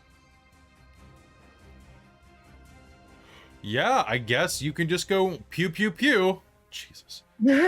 Okay. Also, I guess one question that was at 15-foot diameter or radius. I was assuming radius, but it might So it's be a 15-foot diameter. cube, which means 3 by 3. Okay. Oh, So then okay, so left. let's do it. Let's do it here instead. So Just okay, to get the sound- ones here on the front deck. We'll get those for So you. do you Sounds want it, good. or would you rather get the commander? Because if you Oh, go that's one probably square a good down, point, actually. Yeah, That- let's is put the- it right on that this is- one. Oh, right on. So you're putting it right around here. on that guy below the There. 2. On where I Okay. just moved Tana adventure-wise by accident. Yes. Okay. So that'll go 1. So that means it's so a cube of that size is It also goes up and down. so it's 3 squares by 3 squares is what it'll do. Yes. Okay, So sounds good. so that's 1. So So it's DC 15, but there's Okay. 3 cubes. So all that'll- overlapping just to be obnoxious. so that'll we hit could do them every- all at once. it'll hit all 4 here, is what you're saying. Cool. Yeah, exactly. Okay. So first, we're gonna start from the top and work our way down. Number 1 is going to be this is a deck save. Mm-hmm. Okay. Well, that's gonna be a nat 20, a 19, and a 10. Okay, Gross. brilliant. So it would be half damage. Here, you know what? I can track this if you want. I can open up a notepad here. Yeah. So half full. You give me the none. numbers. Okay. So So half it's full none. half full none.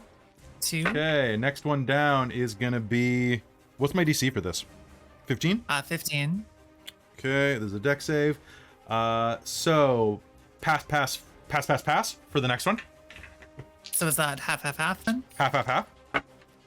And I'm gonna go by then numbers 1, 2, and 3. 1, 2, 3, and 4, I suppose. Okay, So then, you track which is which. the one that you cast it on specifically is going to be pass, fail. So full half. And the honor guard is going to be Pass, none. fail would be half full, wouldn't it? Yeah, half full. And then the Neapolitan mix, full pass, fail. so So full half, full half None. none. full half none. Guys, So roll nat to 20. Okay, Jesus. cool. Yeah, roll the 20. I got two. I got I'm two gonna 20s use on roll this one. 20 to roll these.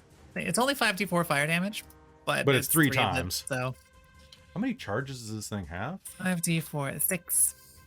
Okay.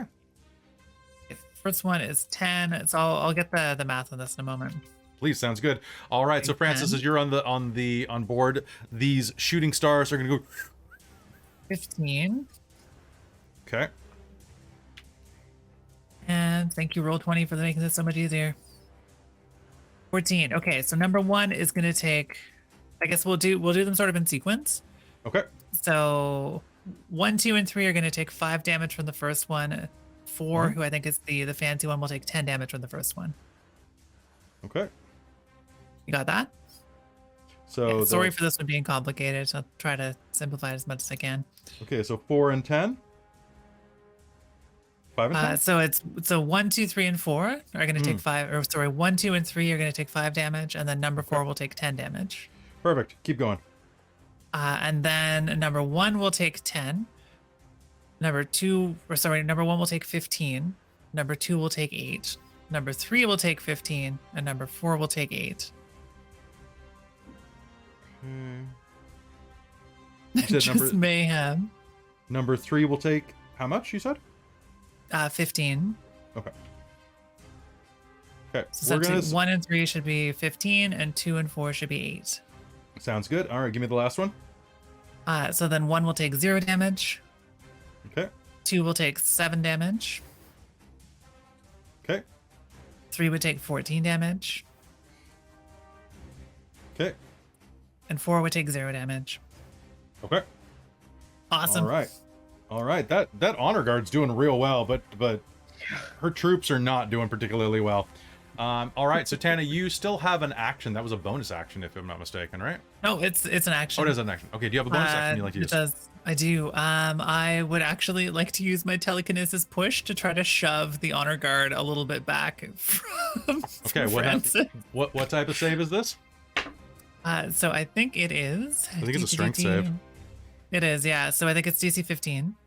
I have a 13. That's gonna push her All right, 5 just feet gonna back. push her 5 feet away. Yeah. Okay. All right, and with I'm that, just gonna hiss back, which probably sounds very flourish in Elven. Get away from us. Exactly. Okay, it is going to be Elven Warrior 1, 2, 3, 4, 5, 6, 7, 8, 9, 10, 11's turn. They're surprised. What? But they will act next round. Wrek, back at the top of the castle deck. What do you do, bud? Flurry of blows on the 2 guys that I started out with. So Let's do it. I'm going to throw a couple shots into each of them. You guys don't want to see my notes for this. This is just chaos on my page. Yeah. Oh god, I can imagine. +7, so 26 and 21. Those are totally hits. And then 20 Hit. not natural, and 14. 14 is not a hit. Okay, so 1, 2. So it's gonna be 9, 10, 18, and then the guy that took 1 shot will be 7. So 18 and... Perfect. And because of flurry of blows, they each have to make a strength save on each of those, or get pushed back 15 feet. And that's on each. That's on Booted each off hit. the boat.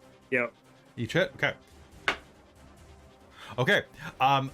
The first time that you come down on one of them, you are going to hit the first one with an amazing hit, and he is just going to stand completely solid and absorb the blow, like completely immune to the effect.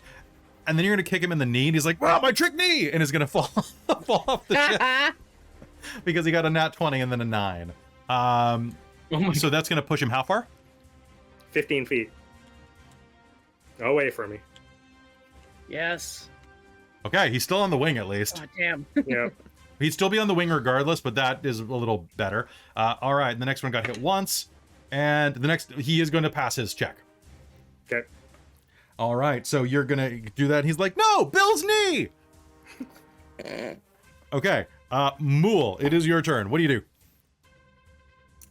So there's one right in front of me. There is. There's just one checking. right That in is the one is that the one I attacked last time, or did I attack the one? You attacked just got yeeted? both Okay. of them. Cool. Oh, okay.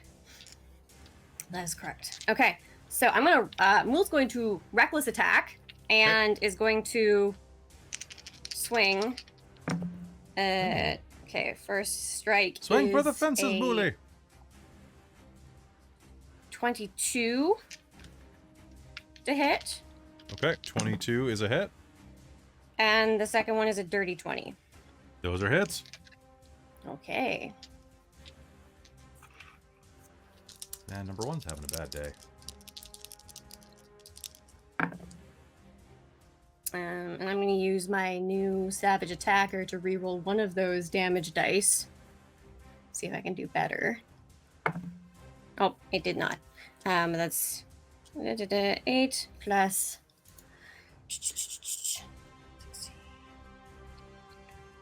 be 20 bludgeoning, I believe. 20 bludgeoning. Okay. Mhm. Perfect. All right. You doing anything else with your turn? So rushing, like, continuing your assault, you ooze this one twice in the face, cracking off the mask, which clatters onto the ground. Bad fiend! Yeah, I'm going to use my bonus action to do something kind of silly, but the one that is Spelljammer. stepping... Go for a Yeah, sec. there's one that's like 10 feet away from Wrek. 15 feet, yeah. Are we good now? Mhm. Yeah, okay. So that's 15 feet away from me. Bonus action to dredge line to try and grab it and yank it. Bonus action, you can use this as a pen. Basically, the little blobs on their head could become like little like ponytail things, and they're going to lash forward as like tentacles to grab strike a creature of your choice that you can see within 15 feet. The target must succeed a strength saving throw, which should be a DC of 14. Otherwise, it's pulled 10 feet in a straight line towards me. Okay. Let's do it. Which I realize will not actually pull it into its friend, but yeah. All right. So that is a 4. So, whoop. Okay, they've been grabbed and are being yanked. Ah, my yanking! All right, so they are being yanked back by one of your tentacles. Ew, ew, ew, ew, ew! Oh, which of course is an elven going, Trala, Trala, Trala! All right, that is Mulj's turn, Cheshire. All right, right off the bat, she's gonna use Call Lightning again. Okay. Because it is still there, and she's going to center it right here, so it hits the 3, Okay. right adjacent to that 2 there. And Call Lightning is it a cube, a sphere? What does it do? It is a 5, each creature within a 5-foot point. Oh yeah, that'll do it. All right. I must make a dex save, please and please. Oh my god, I am rolling really well. That is 11, 16, 20, nat 20. The 11 fails. Okay. The 11 fails, and then, and so that one's gonna take 23 lightning damage. Oh, that one's had a really bad day so far. Are you sure you want to do that to them? I'm pretty sure I want to do that to them. Okay. The first one is going to be hit by lightning. Keep going down the list.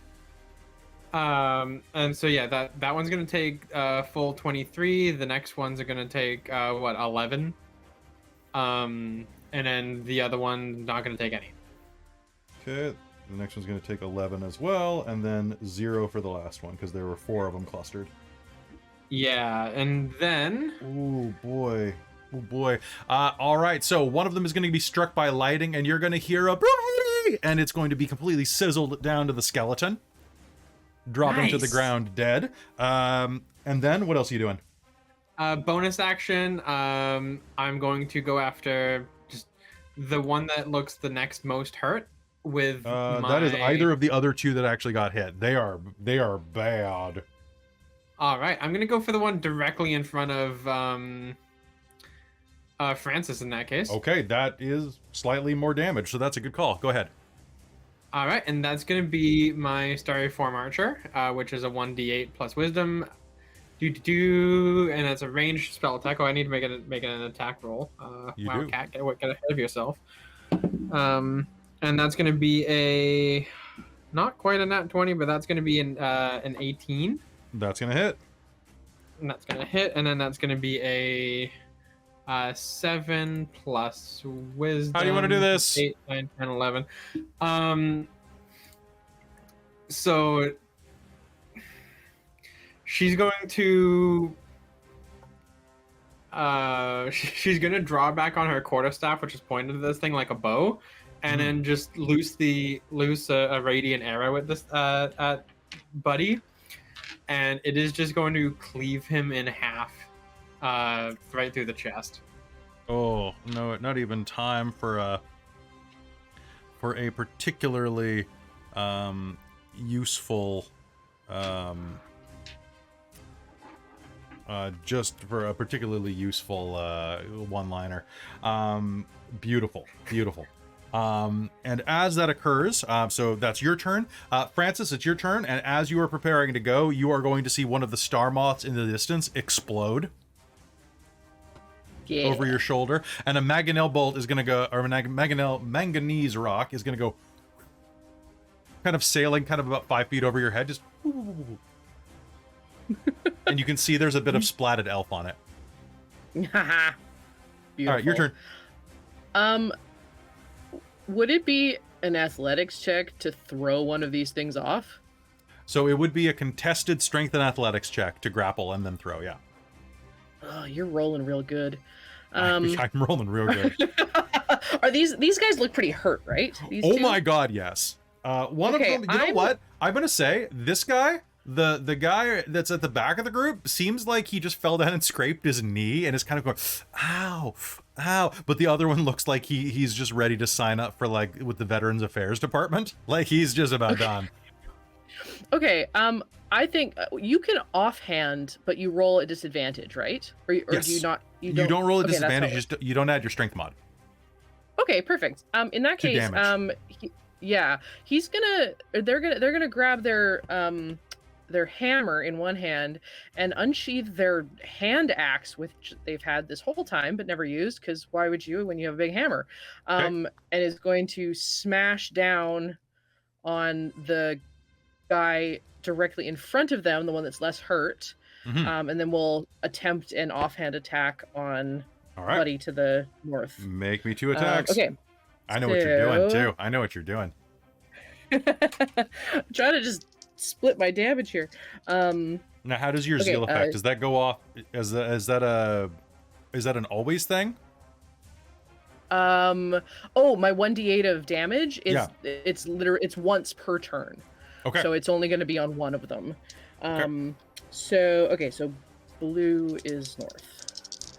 Blue is the one on your left. I rolled 2 11s. So one of them is going to be a 17 on the guy that I'm hitting with my hammer. So they're both going to be 17. Oh wait, I have determination. I'm going to use my determination on my offhand attack. They're both going to be 17. You just don't add your strength to the damage. Oh, okay. Even fantastic. There you go. Okay, cool. You're just not quite as hard of a hitter. So amazing. I'm into it. Yeah, I'm glad. I'm going to use my 1d8 on that. So there you go. Okay, so I'm using my hammer one-handed, which means it's a d8. So the guy, and that is an 8, plus my strength. On the guy with the hand axe? Less hurt, 8 plus 3, so 11. On the less hurt one in front of me. Okay. Ooh, that's a nice round number now. Good. Okay, and my axe is a d6, plus I'm going to use my Cleric of Zeal d8 to do radiant damage. So it will be 1 radiant damage and 5 slashing. Okay, that is going to impact with the side of his head, cracking his mask off, and he's going to kind of just be like, on death's door, like rapidly blinking. It was very, very hurt. The honor guard that you pushed away is going to point her blade at you. You're done with your turn, just confirming? Yes. Is going to say, "Get out of here, you foul hippo," and is going to point her blade at you and try to hit you with a radiant ray. Oh man. I'm going to spend a hurt the more to get advantage on this. Ugh. Ooh, I think hit not crit, 17? That does, yes. Okay. So that is going to be 1, 2, 3. Oh, see, you had to say I was rolling well. 22 points of radiant damage as a beam of light fires out of the honor guard's sword and strikes you. And then we are down to the commander. The commander is the back of the ship. Let's see how far they can move. That's going to be... Wow, they're really down there. Okay, 5, 10, 15, 20, 25. Yeah, they can make it into the room. at this point. So the commander will rush into the main room, kind of pushing past the priest.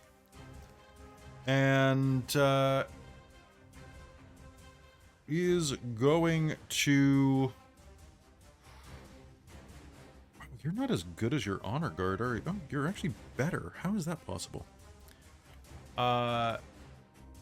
You know what? They're going to stop in the door, appraise the situation, see the front of their ship is blown out, and are going to draw a bow and are going to fire 2 shots at you.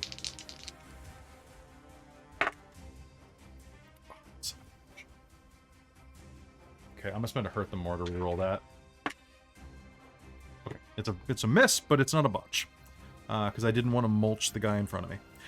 Does a 15 hit you?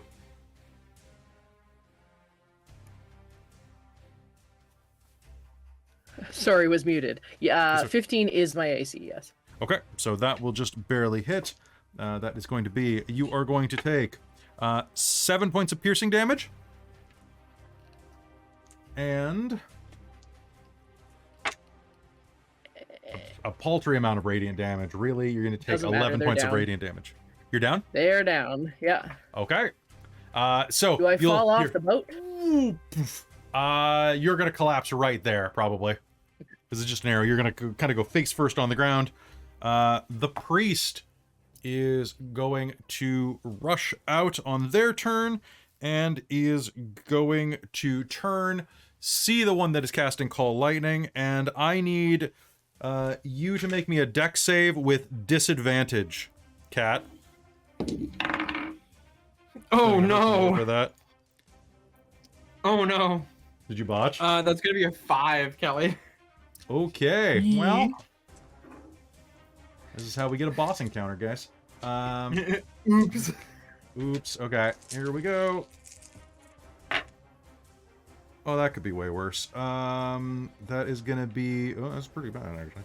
It's gonna be 24 points of radiant damage. And I need you to make me a concentration save to keep Call Lightning up. Yeah, you do. Oh, that's gonna be a pass. That's gonna be a pass? Okay.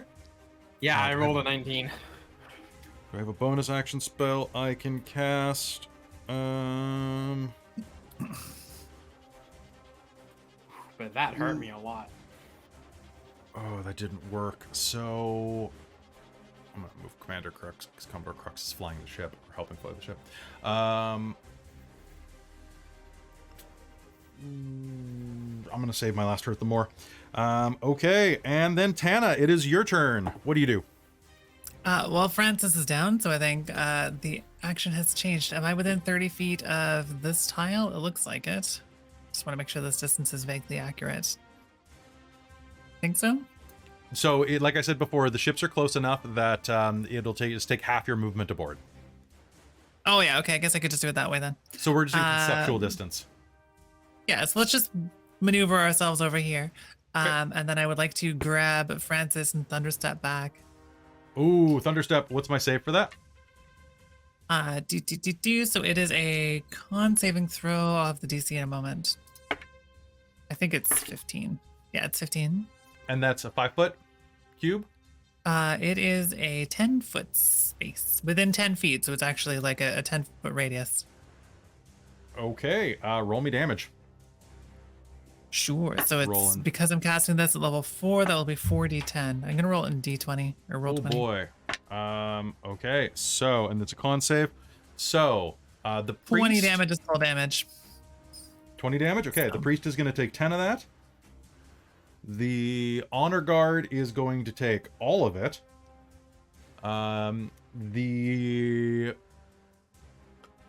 Okay. The other warrior that scraped his knee is going to take 10 of that. And the other one is just going to be evaporated. The one that Francis hand-axed, you are just going to evaporate them with that as you thunderstep back. Oof. And then I would like to try to land Francis sort of... I can double-click to highlight a spot, can't I? Yeah, totally. Or you just Roll hold. 20 is being weird for me today. Just press the button and squeeze. Okay, so I want to put Francis there so that hopefully they have a little bit of cover. Okay. And then we'll figure that out for next actions. Sounds We shall good. see.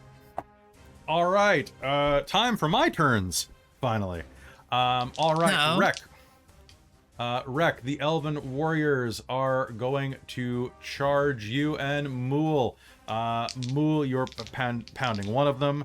So Wrek, one of them is going to take 2 longsword attacks at... Jesus Christ. Does a 2 or a 3 hit you? Apparently, I'm a really good defensive DM and a very bad offensive DM. All right, Mulj, they're going to come toward you. The one that you are in melee combat with is going to swing out with you with a 10 and a 16. The 16 will hit. Okay, that is going to be... Okay, I'm just going to prep all of my damage dice in advance, I think. Okay. All right, so this one is going to slash into you, dealing 5 points of slashing damage and 10 points of radiant damage.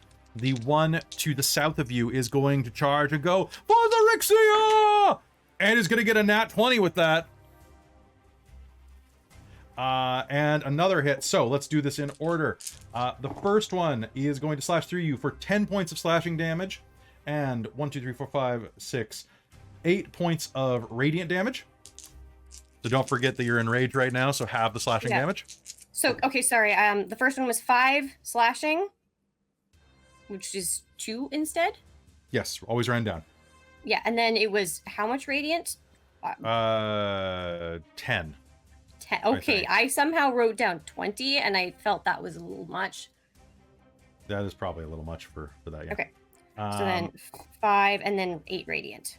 Yes, and then the crit's coming in. Okay. Okay, I need more dice.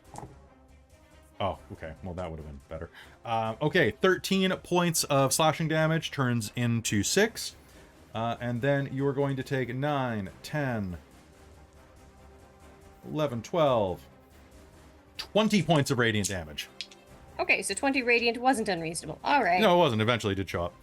Okay, the one that you are grappling is going to spend half their, or that you're just pulling them, right? I'm just pulling them. I'm not grappling. Okay, they're going to spend just half like a of their... tug. They're going to spend half their movement to stand up, and they're going to attack Wrek from behind, which is his most vulnerable space. Wrek, would you like to make an opportunity attack? I would love to take an opportunity attack. One of them is going to charge you from behind. How dare you attack my knee! And is going to try to chop you in the head. But they're going to telegraph this thing like a bad kung fu movie. Roll me an attack. As Wrek lifts his boot and he runs his knee directly into it. That's teams. That's dirty 20. That's going to hit. Roll me damage. That would be a 7, right to the kneecap. Oh no!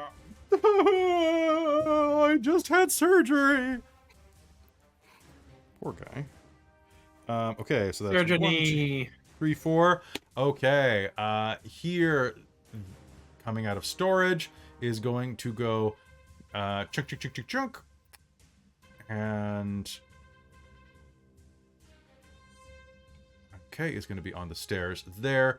Another one is going to rush out to the front, taking a full move out here.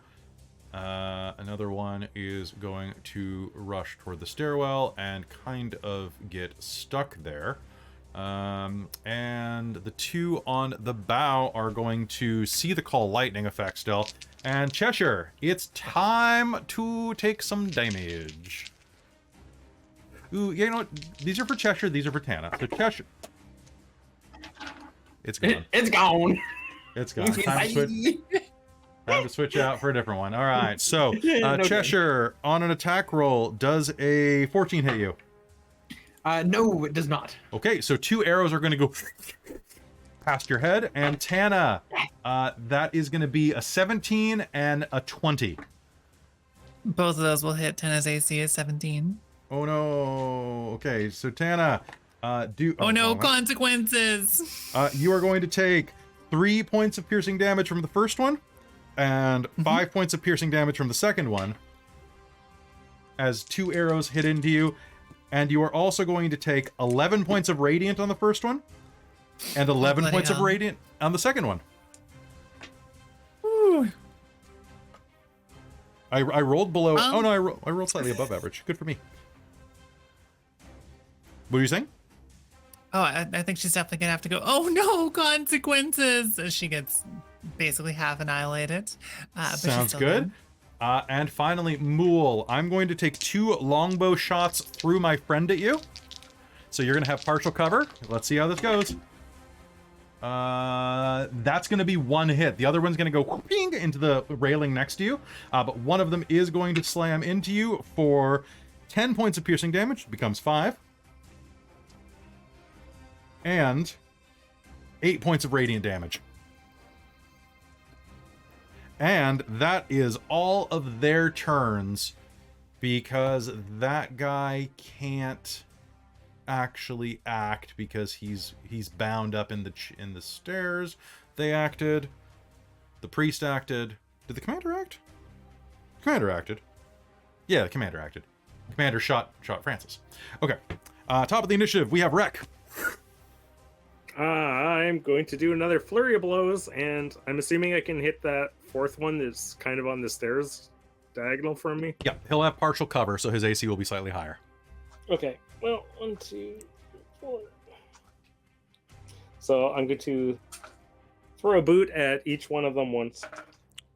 Boot, boot, boot. So 18. Who are you throwing your 4th boot at if you're using flurry? My 4th boot? Does Wrek just carry around spare boots? Yeah, spare boots. He's just... Well, just you get 4 attacks with you when you use flurry of blows. If I'm not yeah, mistaken. and there's 4 of them, so I'm just hitting one. Oh yeah, on you each can of hit 4 of them. That's right. Yeah. 18. Sorry, I was thinking only 3 for some reason. So it's 25, 25, and dirty 20. And the last one This is going to be guy behind the stairwell. is a 17. 17. You have determination. I will spend my determination. Oop. All right. Don't erase Mike. Erase the determination. So that's going to make that so it's 17, so dirty 20. Okay, those are all going to hit. Okay. 1, 2, 3, 4. My notes are so gross right now. Okay, so do you want it in particular order or no particular order? Just give it to me down the list. I'll start at the top and work my way down. Okay, so that's going to be 10, 7, Okay. 7, and 7. Okay, sounds good. And then those guys need to make checks, if I'm not mistaken. Are we doing the push or are we doing the knockdown? Let's try doing the... Well, I'm going to assume that they're higher in dexterity, so let's do the pushback. So strength saves. All right. The first 14s. one... 14s? The first one, can you tell me how he dies? Probably boot him like straight upwards, and he just kind of launches off into space like a rocket. Okay. So, number 1 is gone. Number 2, strength save. It's going to be a 12. Okay, the one... And that you're doing the... You say you're doing push? Yeah, so push him back 15 feet away from me. Okay, so still on the castle deck, sort of.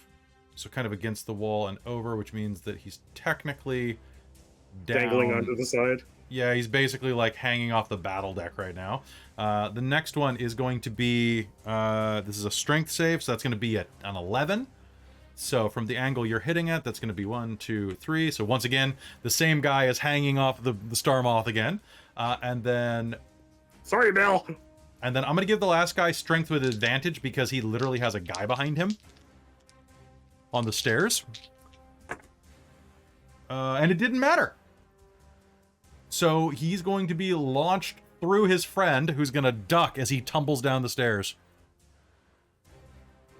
So, damn, son. Have a nice trip. Yeah, apparently. All right, Mulj, it's your turn. What do you do, my friend? Okay, so I'm just trying to figure out where everybody has now gone in that last couple moments, because things have moved. Right.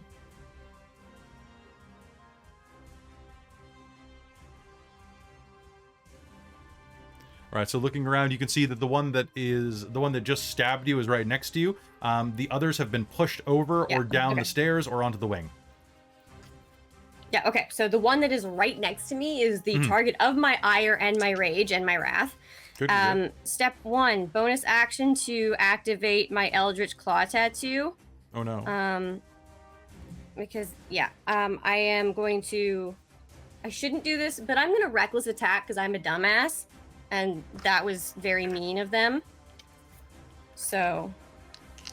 Do it. That's a crit. Okay. On first hit. All right. And the second one is a 23 to hit. Those are 2 hits. Roll me damage. Okay. So. And you took Savage Attacker? My pool here. I did, so I can re-roll one of these rolls for higher damage. And I'm going to apply that to the crit, I think. So but we're wait gonna do the crit until... first. Do you have to choose before? It says apply to one of the rolls. So yeah, you don't have to... I don't think you have to choose before, do you? No, so I'm going to just do the pool together, because I got to remember how many... Because the claw gives me an extra 1d6 for force damage. And then I have d8s. Okay. And then I need to add my bonuses to this. Yeah, so once per turn when you roll weapon damage for a melee attack, you can roll the weapon's damage dice and use either total. Yeah.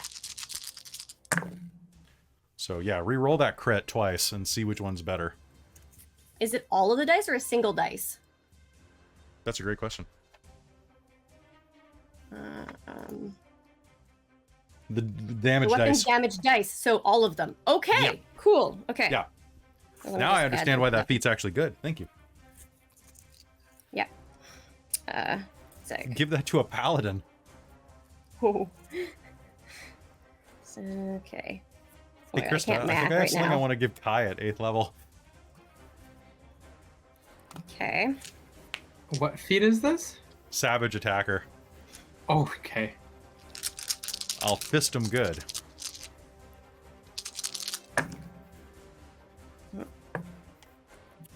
Crap.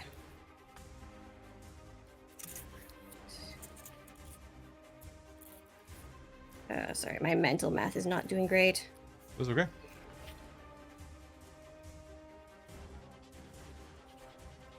I just started taking a pre-calc class, and I like the crazy ass equations, totally fine. 96 plus 12? I don't know. I'm like, oh my god, it's the same thing for me, like with my flying.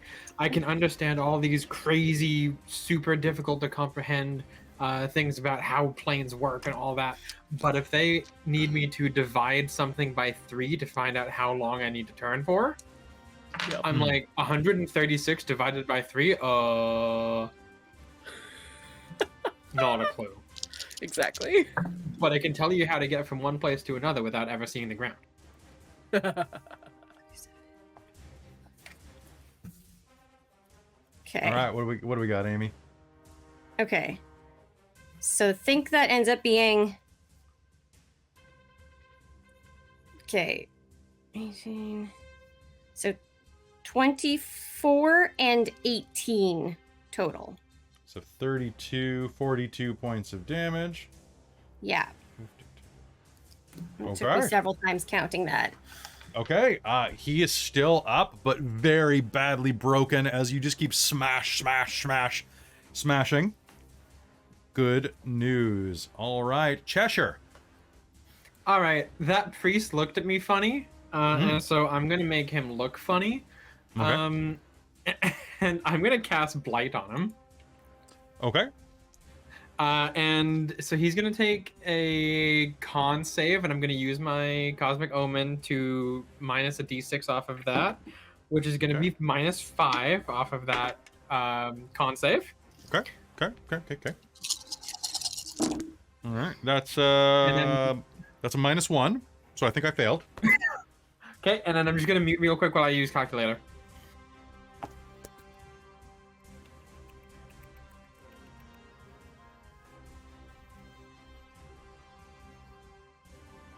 man, I like this priest. He's a good guy. He gives back to the community. Hands out food to the homeless. Might be made of some of the homeless, but it's, recycle. Exactly. And so All he's right. going to take 36 necrotic damage. Oh boy. Ooh, hold on. I'm gonna do a little bit of math here myself. 36? 36. Because I don't think I add anything to it. You don't. So blight is just 8d8. Yeah. Unless you cast it at a higher level. Okay, so take the reins. How do you do this? All right.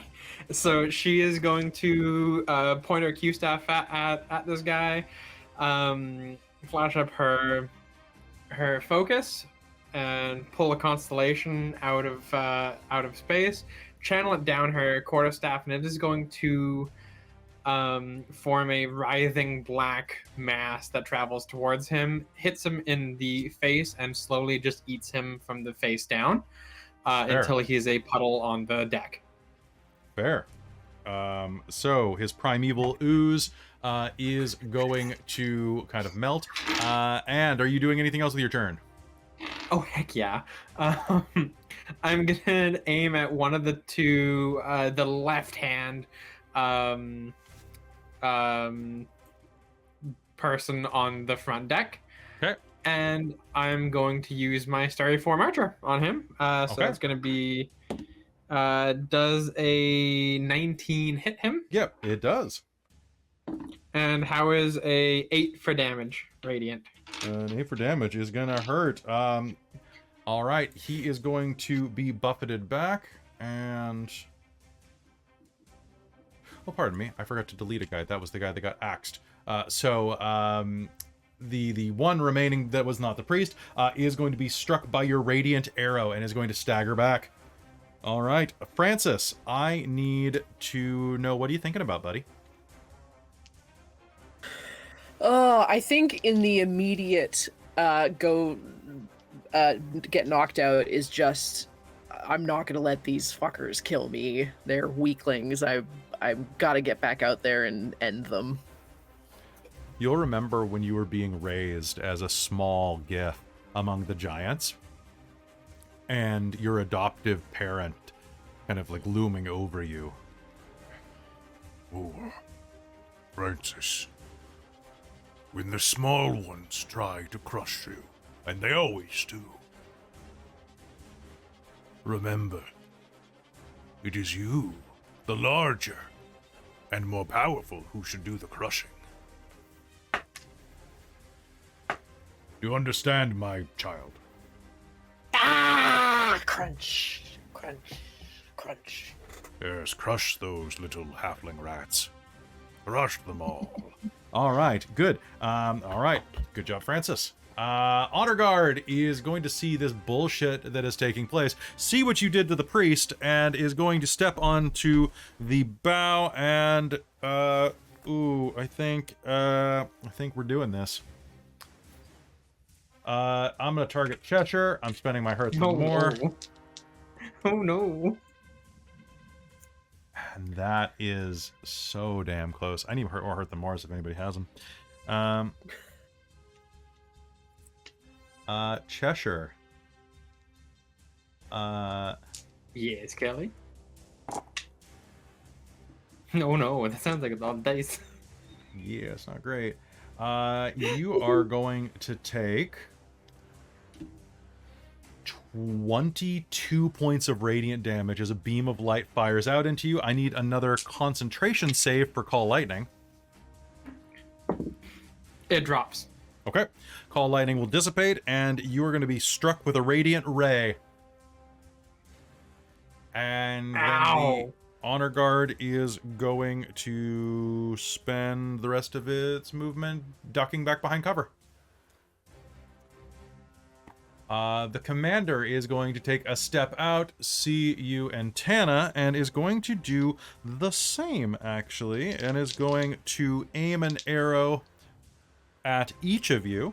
The first one is going to be at Tana. Tana, that's going to be an 18 to hit. That'll hit.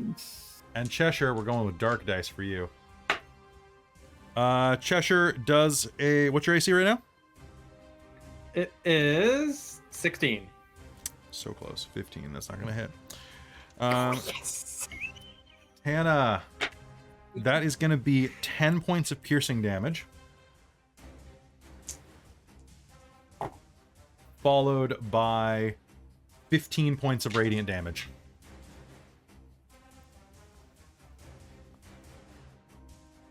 Are you still up?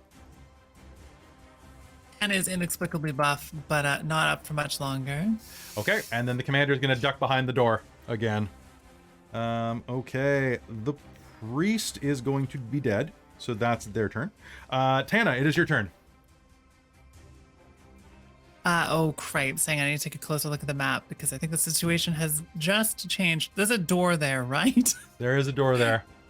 Let's drag Francis in the door. Tana Okay. might be surrendering in a moment here, but let's get Francis out of the firing line first. Okay. And then let's do like straight up medicine to try to stabilize because I'm proficient in medicine today. All right, let's do it.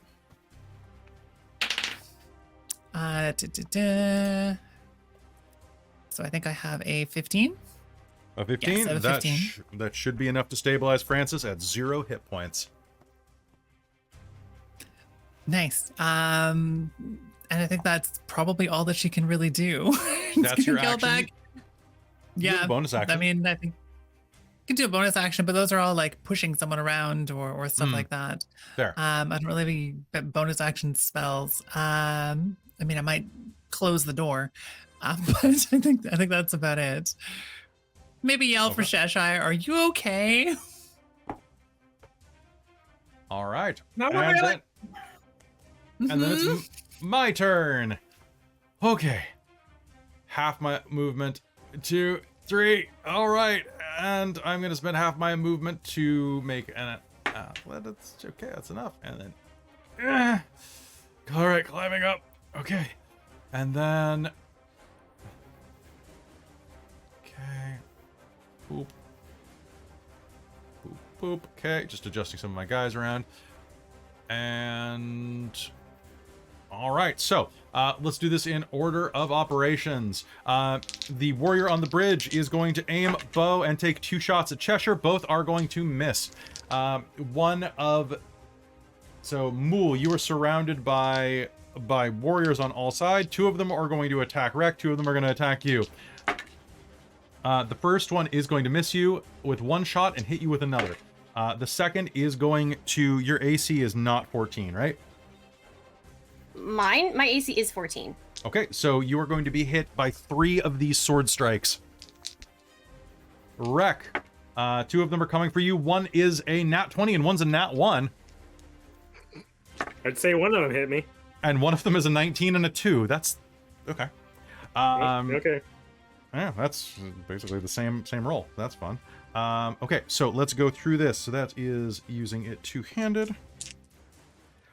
All right, so Mulj, you are going to take 7 points of slashing damage, turns to 3, followed by 11 points of radiant damage. Then you are going to take, so 7, 11, or pardon me, 3, 11. Then you're going to take 3 points of slashing damage, turns to 1. And then 8 points of radiant damage. And the final... Mulj is down. Okay. He is going to follow through and stab you while you're down. You're going to take 2 failed death saves. Okay. And Wrek. So Wrek, one of them is going to hit you, one of them is going to miss you, and one of them is going to crit you. The hit is going to be 12 points of slashing damage and 12 points of radiant damage. Okay. And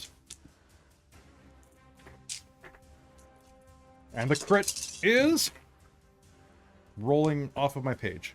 Oh shit. 19 points of slashing damage. And 18 points of radiant damage.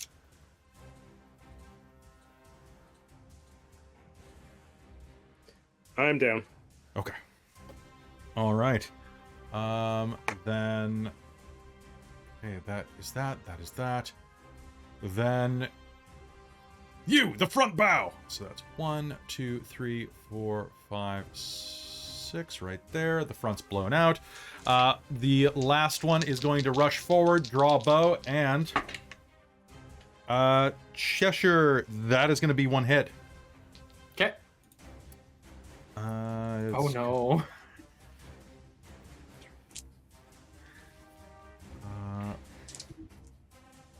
That is going to be 6 points of piercing damage as an arrow flies across and then explodes with radiant light inside of you for 13 points of radiant damage.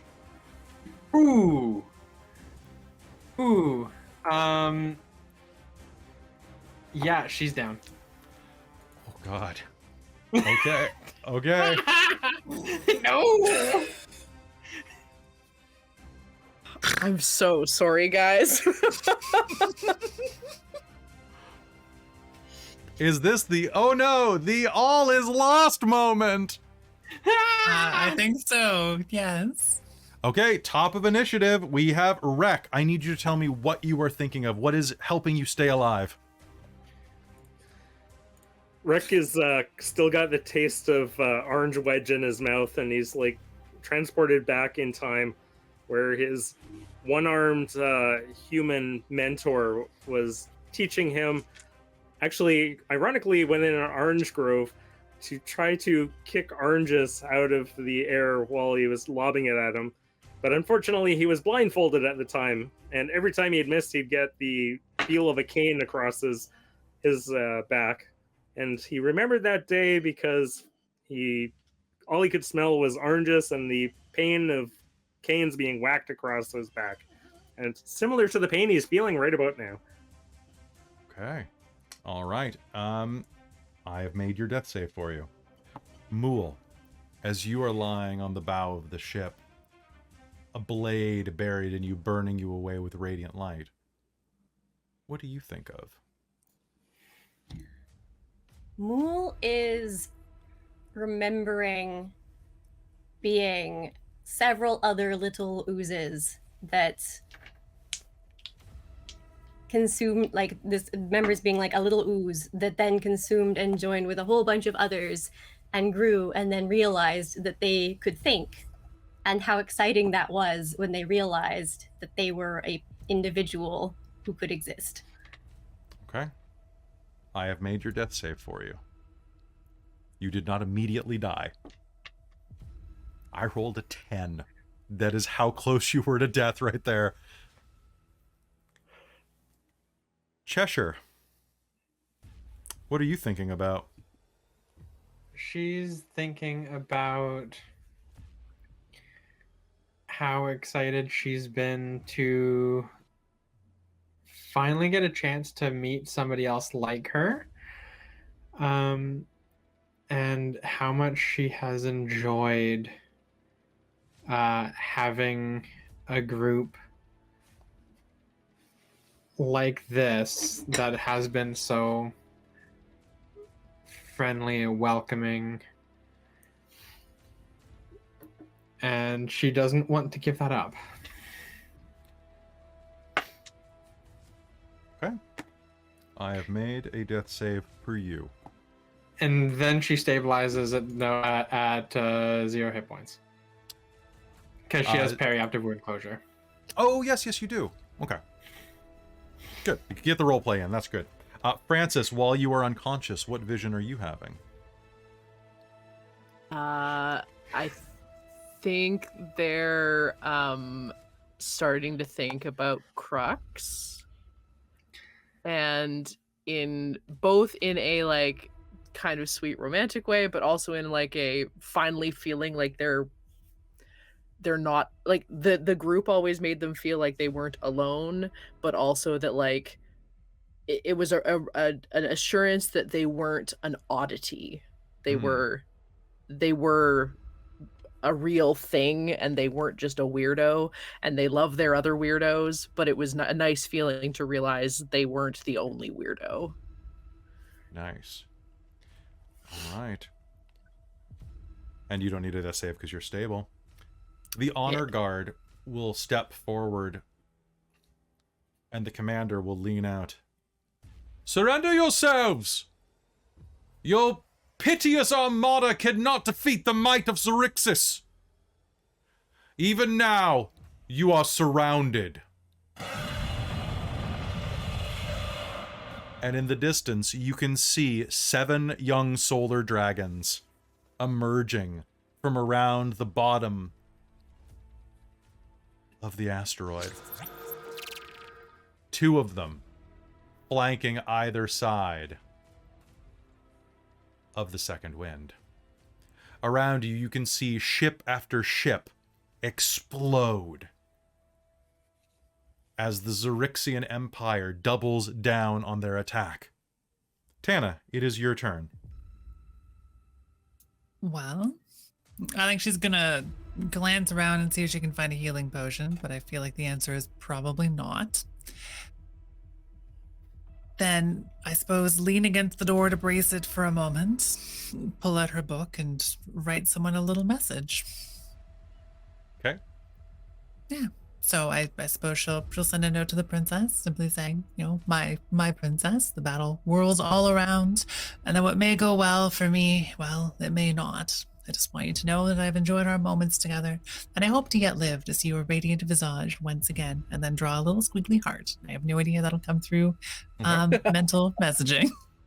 All right. And then, do you do anything else or just hide behind there? And we'll also, while doing this, open to negotiation in Elvish. Throw down your weapons and face justice. I don't have any weapons.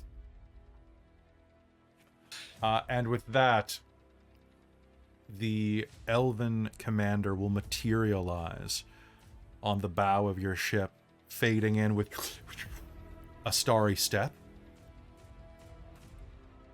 Will reach up and pull her mask off and look down as she kind of kicks the door in.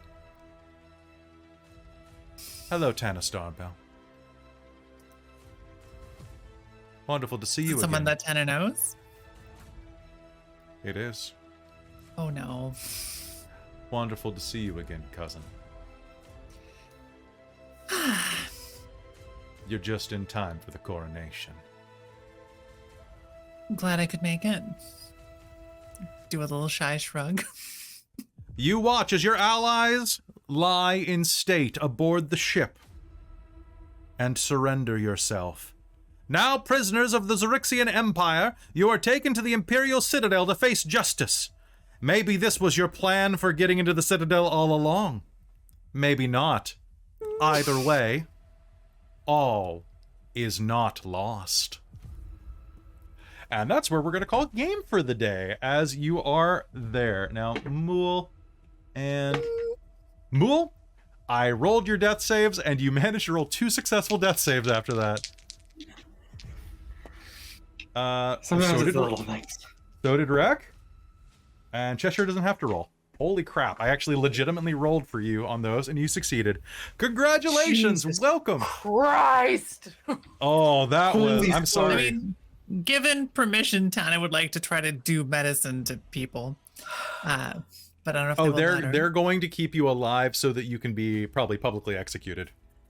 I mean, of course, yes. Makes sense, Which is yeah. possibly extremely escapable for Tana, so that's okay. You know what? I think you're gonna. The module even said all is not lost. So Yeah. but Yeah, we shall to quote see. American Dad, the all is lost moment. Oh no, my things, not my all. Not your all. It's How lost. could It's all this gone. happen to team doesn't remember to heal? Oh, I'm sorry, okay? I was like, you're like, I blast him. I'm like, you know, you're the other healer, right? I was trying to think. I was like, I don't think anybody else can heal. And I feel so stupid because I had so many things that are like good for area of effect, but I was like, oh, but we're gonna be like going into this thing afterwards, so I should save my spell slots. I can actually I heal also- myself, but Kelly dropped me in Okay. one turn. It's the astral elf weapons. Yeah. Every hit Yeah. gets Radiant. 3d6 radiant, and it's like, Awful. holy That's shit. disgusting. Yeah. Well, So gross. And like I gave you a surprise round. I gave you them being spread out around the ship and clustered. You know, and it just didn't work. Okay, my plan was take out their Spelljammer and then get back to the ship and run. I knew you were going to do that. Did not. Yeah, it didn't happen because unfortunately, Spelljammers are just too dope.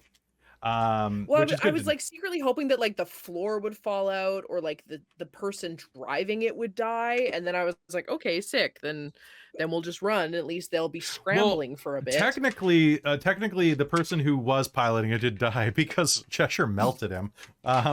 Yes, but that wasn't until after I went down, I think. That was after you went down. Yeah, exactly. So Cheshire does like melting people, and then she forgets that she can also heal people because she gets distracted by melting people. Point out that we haven't really needed additional healing in our previous combats. No, you know, whole sense of security of like, oh, we'll be fine. We can handle this. It's definitely arrogance that's on what I'm Mul's thinking side. the whole time. Like, oh, like looking at that, like, there's not that many of them. Like, how hard can this? Oh boy. I think it was when they started taking a lot of damage and not quite being dead. I was like, yeah, okay. I only got 2 spell slots. Yeah, each one of those guys has 58 hit points. Ooh, that's more than I have. I did really enjoy melting. Tana has more hit points than you. No, I just realized that's actually not correct. Okay, good. But no, I have, but almost as many. I think I have like. I think 65. Tana still may have more hit points than you. Then she's inexplicably got. I mean, I did put tons into Constitution, but still. Yeah, I have 65 hit points. Yeah, nice. She totally has more. After leveling up, she's at 79. Well, folks, I'm at 59. She's a buff elf. She's got no armor though, so. So, folks, we've got 2 more episodes ahead of us for Spelljammer, assuming the players continue to survive, and their characters too, maybe. We'll see how that goes. I want to thank you all for being with us today in this slightly shorter episode. As I was telling the players before game, I was like, I'm really surprised that this was written as an episode of the book because it's so brief. Like, it's like you can add filler, but it's really like you just show up and there's a fight. And then you'll win or lose, and then we see what happens. So I was really surprised, but I think this sets up some stakes. So I think so too, and I guess I can kind of understand because it's a pretty significant fight compared to some of the earlier ones. Like we're definitely in rougher odds than we've had for many combats. Like I could see this combat taking a very long time for some tables. Yeah, like, especially because Tana could have just gone haywire mode and tried to like murder them all Die Hard style on the ship with a bunch of nonsense spells.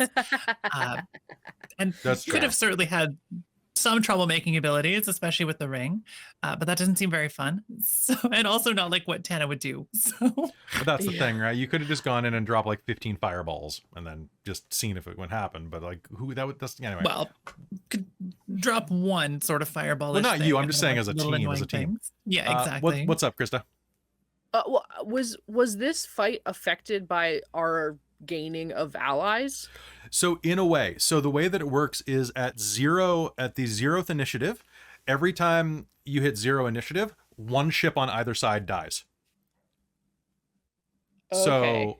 So if you count down, so in the module, not as much as you'd hope, really. And I was actually, as I was running it, I was a little disappointed there. I was going to have it be a little more effective. But I think they just think that star moths are too good, and it's like, well, I mean, they're pretty good, but like, I've got a vampire it. Yeah. So but I think that it feels like a numbers game, right? Because if you go for 30 rounds of combat, and you're following I'll just tell you some minor spoilers for people who are going to listen, the things that combat could have happened. If you were in the middle of the fleet and not immediately engaged by the capital ship, Tana could have just been like this and showed off the ring, and some of their ships would have defected. Oh, interesting. Not all of them. I was thinking I was thinking about doing that, but we were in combat immediately. So That's the problem. The Yeah. module's written so that you pretty much get right into combat. And I was like, oh, do I give you a little more time or do I give you the surprise round? And I thought the surprise round would be more important for you for what yeah, you I were think trying it to do, works, right? so, Yeah. And the way it works is there's like a 50% chance that their attitude will go from violent to indifferent, and they'll just break away and like not stop you. Yeah. And I pre-rolled out of the 30 ships, 11 of them were loyal to Princess Adali and not her brother. So it wasn't quite half, but it was enough that it would have been pretty sizable. So that could have affected some things in the grander fight. And definitely had you succeeded there, there are also some things with the solar dragons that using the ring could have done. But right, okay. two solar dragon fights, those guys are beef. Yeah. Yeah. But anyway, I hope you had a good time today getting your ass kicked. It's very rare that happens with my dice rolls. So I feel That like was that's a really very rare good. thing that happens in 5e in general. So it was actually really yeah, quite it's nice a pretty to, easy. like, It's a pretty easy game. get wrecked. And get wrecked like Wrek. Yeah. Oh, that was a really good game. I really enjoyed that. Nice. Yeah, me All too. right. So, folks, you're all amazing. Thank you for tuning into this episode of Spelljammer. If you like what we do here, please hit that follow button or that subscribe button if you're on YouTube. If you want to help the stream continue, this is a full-time gig and requires a lot of behind-the-scenes hours. So I'd love it if you could drop a sub here on Twitch, or if you go and join up with the Dork Armada over at patreon.com/dorktales, where tonight at 6:30 p.m. we are playing Passions de las Passions, a telenovela role-playing game by Magpie Games. It's going to be a lot of fun, ran by Robin. We're all going to be Spanish heartthrobs and harlots, and really innocent girls, actually. I think Traz is the innocent girl, though. Unsurprising. He's La Donna, but you'll see that tonight. I want to thank you all for being here and tell you that I have to do a big thank you to our sponsor, Bookwyrm Games. Thank you, Bookwyrm Games. Please use code DorkTales2023 to go buy some dice from them. Let them know we sent you. Get some dice for yourself. Treat yourself. You deserve it. Get some dice that roll as good as mine did today. Yeah, so that's going to be it. Final thank you to all of our patrons at patreon.com/dorktales, starting with my world building producer Soul Omen, the maker of worlds and monsters. Thank you so much, Soul, for all of your support over the many years that you've been with us and for creating all of this really weird stuff that's going to be happening in Shards of Nirn. Thank you to my mom and my stepdad, my mom Jan, for being a divine producer here, to Precarious, my demonic producer, to Tammy, the forever cleric, who is our wizard of the Patreon, and of course to my high council of the Patreon, who it consists of such wonderful people like the post-it note is missing. One sec. Where is it? I almost have them all memorized, but I don't want to miss anybody. One sec. So it is going to include Taryn, Buddy, Trezelta, I'm not gonna do this. I'm gonna miss somebody, and then I'll feel bad. It's on your mid card, isn't it? What do you think I'm pulling up right now? I was wondering.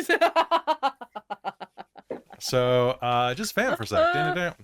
D&D stream Patreon. Do you like vampires? Vampy. All right. I see, like, I don't want anybody to feel bad because I don't remember everybody, but there are 13 of you now, and that's a lot of people to remember. I need to thank Taryn, Dustin, Trezelta, Cubby Gummy, Amberthist, the Traveler, Raven with Baubles, Karasha Urquhart, Drew Thompson, Sergio, Chef Aladeth, LaRuke, Sorcerer Sanguine, and Mike Baxter. Thank you. Ooh, I did it. And thank you to all of our level 10 heroes and very important patrons for just everything. And thanks to the Dork Squad too. You guys are cool. And if you like what we do here, we'll be back.